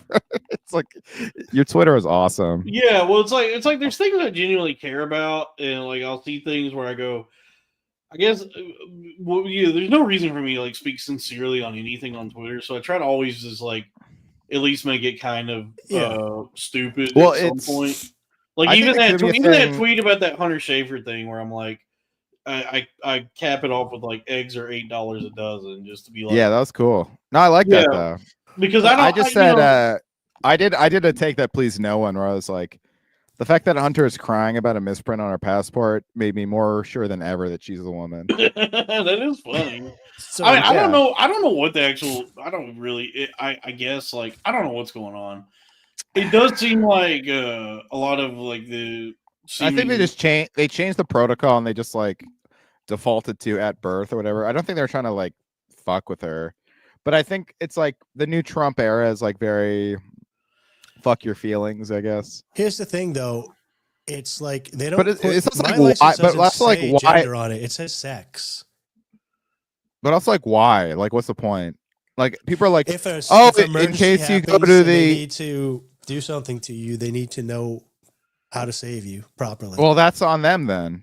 You know what I mean? Like that's their prerogative if they want to like put their sex in to be saved. It's honestly not unlike being an organ donor on your ID. It's also, I mean, it's just where it doesn't end. Like, you Like, should have to have the put your choice. real You should name have the You have to put choice. your real name on there. You have to put like all the objective facts on there. When, you know what I mean? So I guess. But does it say sex at? But does it say sex at birth?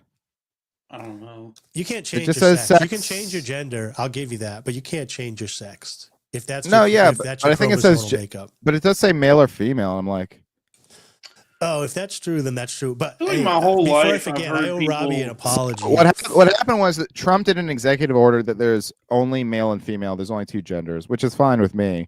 But that made it so everyone defaulted on this shit to like their sex at birth or their gender at birth. And so she, I guess, was in the middle of renewing her fucking passport or whatever at the time.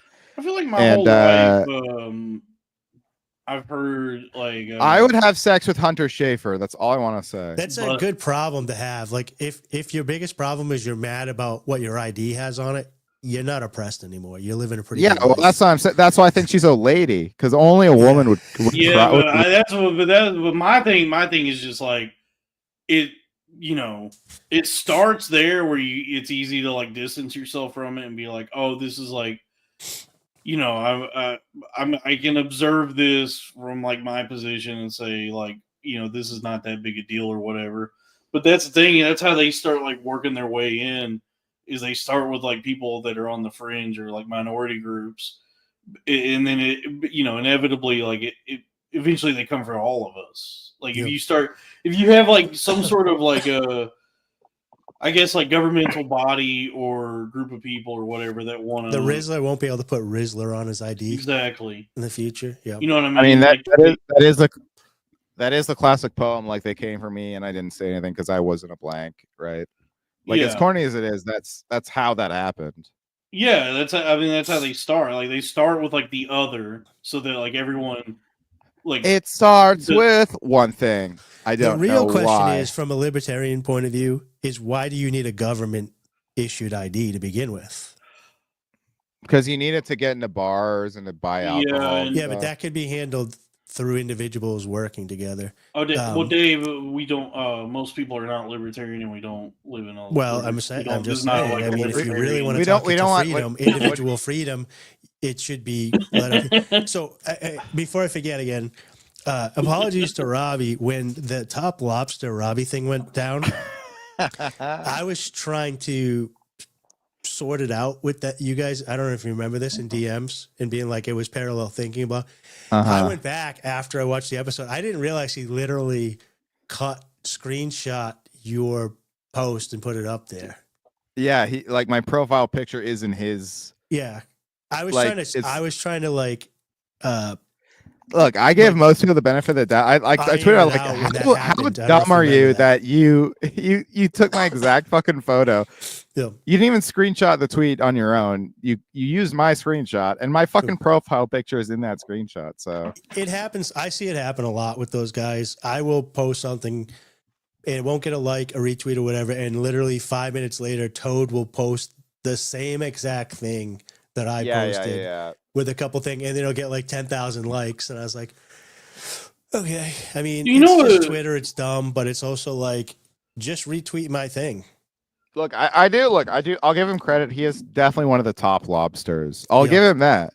You know what chaps my hide is this new buzzword. Like these fucking these groups are like the mimetic consciousness, I guess, will like create word alert. Word alert. Yeah, well, where it's just like if you think about it for a second, like it doesn't make any fucking sense, or it's like it's like a malapropism. You know what Sam's my hide? You know what Sam's my and I'm seeing a lot of the like conservative and like right leaning people use this term is emotional blackmail. Mm-hmm. That's not a thing. I haven't seen that. I'm seeing like a lot of people say that now, especially with regard to that Hunter Schafer video. Mm-hmm. What they're thinking of, what they're trying to say is just like what we already had a term for that, which is emotional manipulation. Blackmail specifically refers to like money. The threatening somebody, like the threat of Michael Jordan. Yes, he's a blackmail. Yes. Yo. Happy Black History. Wait, Dave, is your fucking? Was that your? That's a soundboard. Oh, When we- soundboard. Okay. Yeah, I hit that when But Black no, History Month is when we talk about Black History Month. and Blackmail is like a specific thing where you're threatening somebody that you'll reveal information they don't want revealed. Mm-hmm. And you're trying to get something. You're trying to like leverage them to do what you want them to do under the threat that you're going to unearth, sensitive information about them. That's blackmail. Yeah. But a video of Hunter Schafer talking about like her issues with the current administration. There's no such thing as emotional blackmail. I have no idea who any of these people are. It sounds gay. But there's no such thing as emotional blackmail. That's just like a buzzword that they're all these fucking right-leaning pretty emotional. I am emotional, but I'm not being blackmailed. But these right-leaning dipshits are saying this thing that doesn't make any fucking sense. Halftime show. It's not a real thing. Yeah, I mean, honestly, and Panatron's right. Just guilt tripping. We've also had that as a term. I don't know where this fucking emotional dude. The fucking like right-leaning, like conservative, whatever Elon's Twitter is, like now all the accounts are being promoted. They're all trying to sound smart and coming up with things like words and terms and phrases that are fucking nonsense in an effort to just sound smarter than they are. To sound smart, yeah. And emotional blackmail is one of them. The term is guilt tripping. Yeah, that's right. I haven't seen it. It's not in my algo. Yeah. And this obsession they have. Jake Shields or Dan Banzero said it lately, because if they haven't, I probably haven't seen it. I got Kumia. Yeah, this fucking obsession they have with IQ is just like, how many people have actually taken a real IQ test? I don't even know what an IQ test looks like. I don't want to know my fucking IQ anyway. They didn't pull you aside when you were younger and give you an IQ test? No. I took an SAT and I did pretty good on that. Test. I took a 1099. Yeah. I took a 1099. Can we watch PETA do a rock lobster? Yeah.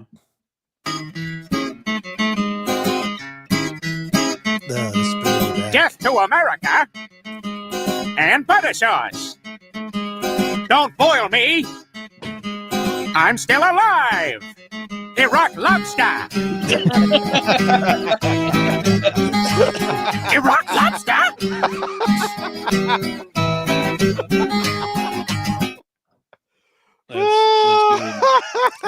I saw Dalton. Did they play that? That was even better than I remembered. Dude, I saw a tweet about that made me laugh. Where it's like they said, "Imagine being the Korean animator who had to do this and that's what made having me think no of it. fucking idea what this means." Like, what?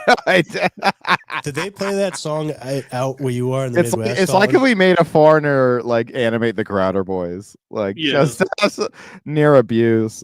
What's your question, Dave? Did they play that song out in the Midwest? I know Robbie and I were drilled with it on the East Coast. Like in Providence and Boston, they played Rock Lobster like every bar you went to. I'm not from the Midwest. I'm from Texas. Yeah, B-52s was huge. Show me the B-52s. The B-52s. You know what's funny is maybe not that one as much, but I do remember Love Shack. Love Shack being played a lot. Oh yeah, and just always associating that one. Always associating that band. Do what? The slide. Oh, that wasn't B-52s. That was the redhead with the begins with the D. No, yeah, me and Stuart would do that one at karaoke, and it was great because like the girl sang, and the guy was just goofy. Yeah, but like you know what's funny is like they would play. Yeah, you would hear Love Shack constantly. I miss being in Love Shack. Yeah, I miss being in Love. And I remember thinking, like, for the longest time, associating B-52s with just that song, like, thinking they were just, like, some one-hit wonder.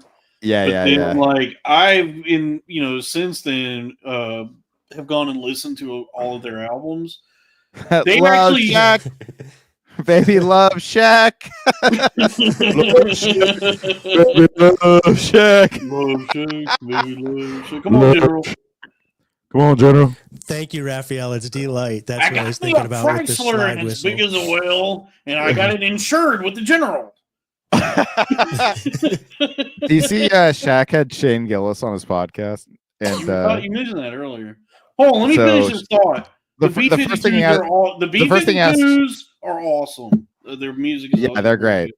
they're like hilarious and good. Oh yeah, so but Shaq asked Shane, he's like, I want to ask first, what did you name your dog? And Shane was like, fucking Shaq. And he's like, what kind of dog was it? And he's like, it was a black lab. And Shaq was like, why'd you have to name the black lab Shaq?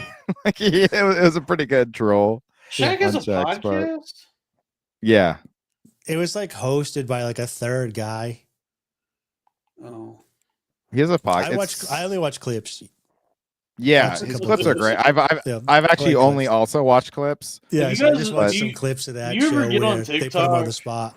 do you ever get on TikTok and watch the it's a TikTok thing where it'll basically be like a TikTok summa- it'll just be a summation of a movie, and it'll be like the man was hanging off of the cliff and he struggled to climb up.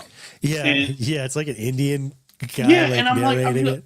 I'm watching. Oh my god. I was watching 36 hours and James Franco lost his arm.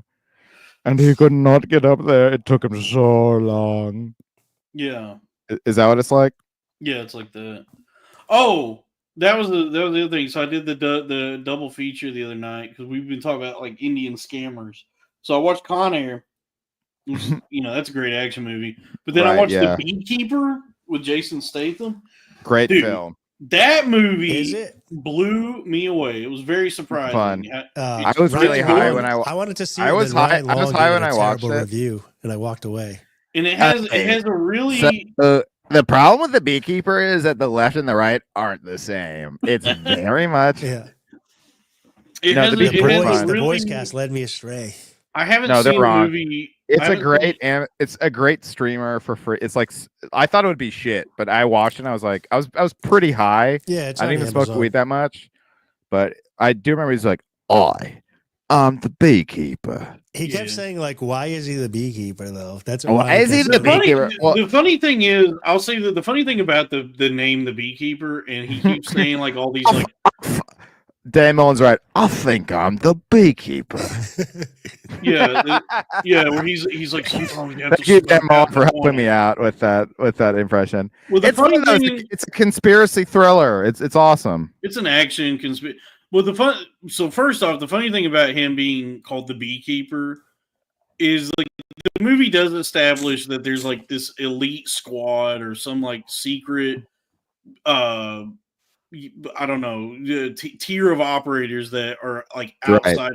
outside of even like the government or the CIA or SEAL teams. It's like the elite of the elite that operate kind of outside of everything to keep everything in check. And he retires to Man. become a beekeeper. No, they're called the Beekeepers, but it's not necessarily And they come to because him and they're. like, "We got one last job for you," and he's like, "I only keep bees now." But I the can't funny do thing it is anymore. the what's established is like they're called the beekeepers, and it's not because they're beekeepers.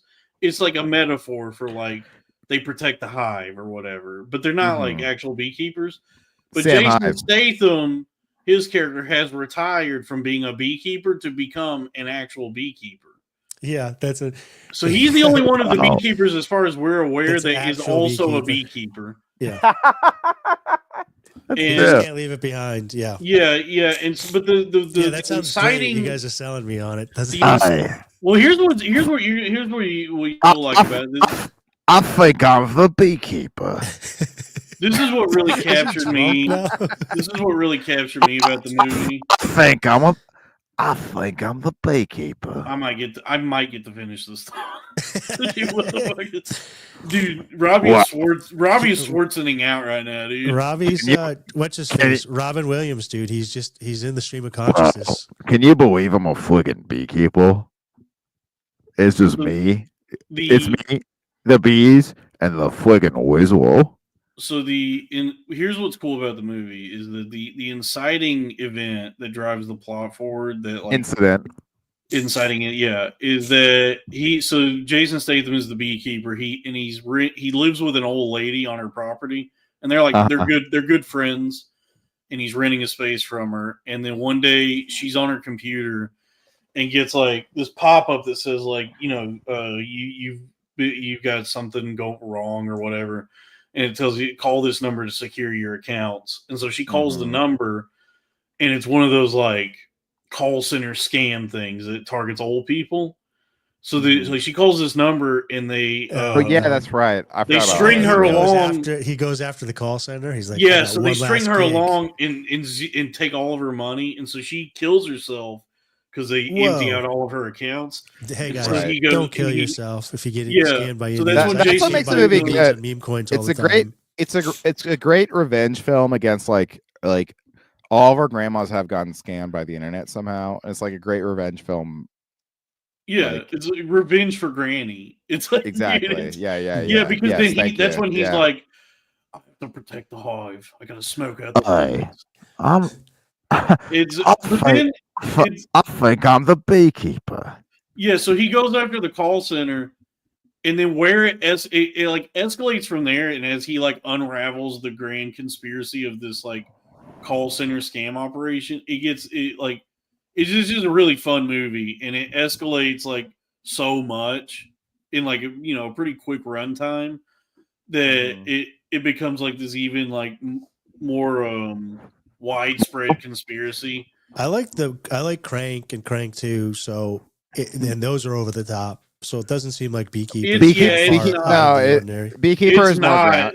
It's not that exaggerated. No, it's more like a John Wick, but like a little more silly. I would say it's not like Crank and Crank 2 are like a little self-aware. Those are cartoons. Those are awesome. But yeah, this is like, funnily enough, it's more grounded. It's a silly premise that the film takes very seriously, and that's why it's kind of fun. It's not really a silly premise though, because I mean it is like an exaggerated action movie, but it's like that is like a real problem that we deal with. It's grounded in real problems, but I think they're not Indian. Well, the movie is not. The call center people are not Indian. Yeah, but we know they are though. We know in the real world he would have to fly to India. It's kind of like how they always make the Russians the bad guys, but we know the real terrorists. Yeah, but that is like a real problem that old people, for whatever reason, all of I'm gonna have to kill Aziz Ansari. Yeah, like for whatever reason, old people's ability to discern and he's doing the claw at Houston Steve. Oh my god, my one weakness, the claw. I knew that Aziz would get me with that, but I think I might be the beekeeper. Luckily, I have lock, stock, and 2 smoking barrels. That was good. That was really good. Yeah. But I guess like all this. Hobbs and Shaw. Yeah, the beekeeper is good. That's not going to ever happen again. Remember when you like first found like a Guy Ritchie movie, and then you went through all the Guy Ritchie movies? Pause. How you gonna find a guy? I mean, I think he's still making movies. But like, he had a hot one recently. And 2 Smoking Barrels and Snatch and like all those 3 or 4 movies that he did. I forget. Did he do the heroin movie too? Train Spotting. No, that's he came out. He just came out with the Ministry of Ungentlemanly Warfare, which I heard was not very good. I heard it's not that good. But those movies were a different type of genre with a lot of the they had similar characters, similar to like the Sandler verse. They had like. Dude, Guy Ritchie is prolific. He comes out with like more than one. He comes out with at least one movie a year. That's crazy. Curious. I'm curious. I'm cautiously excited for this Danny Boyle's new movie, the 28 Years Later, because it's interesting. I'm curious to see a zombie movie. Yeah, but he filmed the entire movie on an iPhone. So it's about freaking Trump voters. Yes. But Danny Boyle filmed the entire movie on an iPhone 15 Pro. Is it going to be like Blair Witch? I wonder. No, it looks like a movie. It's shot. It's not like found footage or anything. Dalton, I have a question. What about the Blair Dawson project? All right, good night, everybody. I think we're. I'm waiting for here. because they have the capability to film all this stuff on an iPhone now, and I know a couple people have tried it in different ways.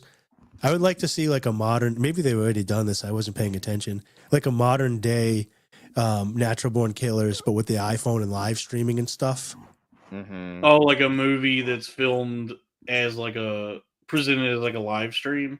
They did that. They did that though. And he's live streaming, but then other people are also have their cameras so they can film him. And like they did movies that have done some version of that, like that movie Unfriended. Is like a horror movie that does that, and then that the Daniel Radcliffe movie, Guns Akimbo, is not. There's a movie called There's a movie called like Spree. Spree is it? Yeah. So Spree was like basically like Nick Oldershaw live streams himself like killing a bunch of people in his car. I've heard it's good. What about the Blair White Project? Okay. I would like to get an That's answer what's so to the strange I to would me. like to get an answer to the Blair Dawson project. Yeah, man. I mean, yeah, I'd like to see. I'd like to, I'd like to see that. She has. I like She do be having big butt cheeks. She's a cake. Dude, she was hot, dude. I would like to have sex with her. She's I still don't know who alive. she is. Is she an OF? She's a fucking Jew broad that we know. She's a Jewish comedian. What is this? This is the movie I'm talking about called Spree. It's Nick Oldershaw. So it's like a Nick is in this? Oh. Hey guys, what's up guys? We're gonna inject this right on the label. Does this water have like a taste to it? Airtight. We're watertight. If you're not documenting yourself, I was Is that picturing David more Arquette? just don't exist. like Cloverfield meets Blair Witch meets whatever. This is like Mouth too well illness? done. Otherworldly. What we're doing here is important. We're creating a brand.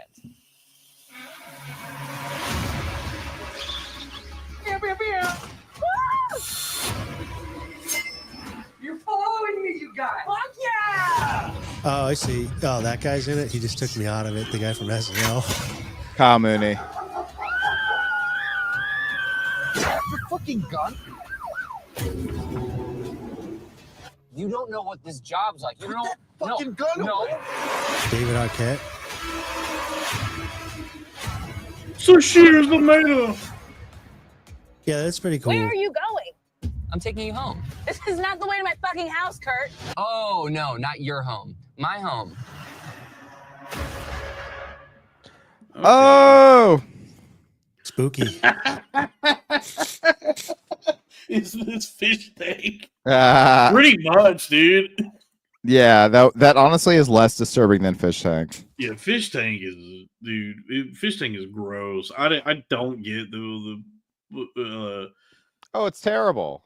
yeah. I I also don't love get what it You is guys about beat it. me Nick, up. People. the real Did you the hear what I real said? Nick the real Nick Oldershaw made a great point where it was like after Sam Hyde released that like I care about the American worker thing that was just like him being racist to Indian people. And it Yeah, was just like, and Nick was like, yeah, I'm so sure the guy who made Fish Tank cares deeply about the American worker. yeah. Sam Hyde's a fucking piece of shit, dude. I said Yeah, this last week and the week before. dude, I've heard some It's a crazy locale. stories.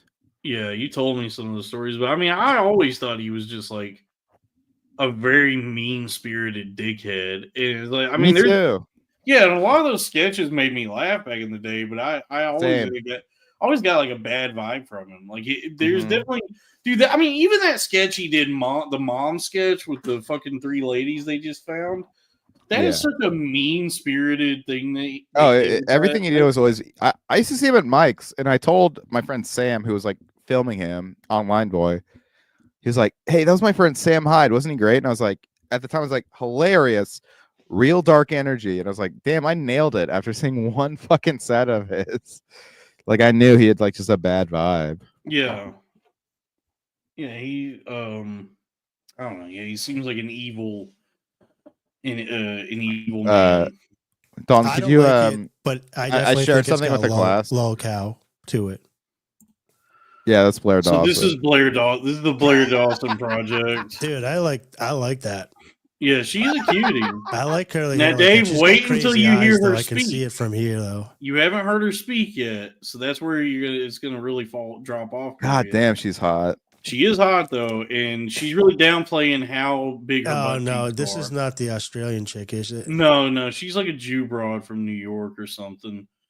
And she's a caked up shorty. She has much juicier butt cheeks than she's letting on. I'm just saying, I would love to have sex with her. I think. Dude, I saw Christina Hutchinson in Laugh Boston, and I couldn't even concentrate on her thing. She just had the perfect fitting jeans on, and every time she turned to the other side of the crowd, I just lost my train of thought looking at her ass. Yeah. And I hate Christine Hutchinson. I went. 'cause She's I was hot. going with the shit. Baby's She got looked her really blue good, though. She's jeans shutting my on. prefrontal cortex off.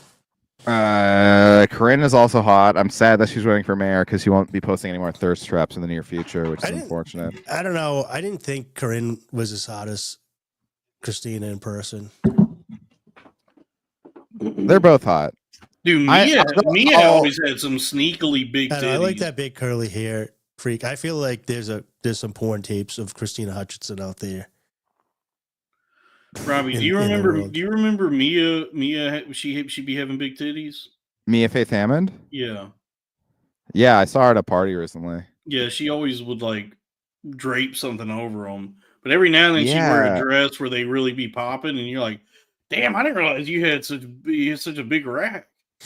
She might be lesbian or something because she does not show off her shit at all. I think she's. Just, I don't want like I was always like friendly with her, like we were friends. Oh yeah, she loved you. I don't want to like speak out of school or say anything mean about her. I think she probably has like. Yeah, I don't know. Let's not. I don't want to like give out too much of her. Bring her up. Bring up her Instagram. No. Let's just put it this way. We'll put a button on it. Mia Faith Hammond is hot, and that's it. That's it. Yeah. And I'd love to have sex with her. I feel like there's probably like a lot going on there that, in terms of like emotionally. Daryl Hammond's daughter. I was trying not to like say that. I was just trying to say that there's probably like. No, I used to call her Mia. I used to call her Mia Faith girlfriend. Yeah, there's probably like something going on there that like as far as like being, I don't know, like just like a certain. Look at Raphael's comment. Let's name more New York open micers only you two know. Yeah, dude, there's no reason for us to be talking about these people. Yeah. This is like so invasive. I feel it does feel invasive. All right, I'll get out of here because Robbie's got to run into them. We don't have to ever run into them. Yeah.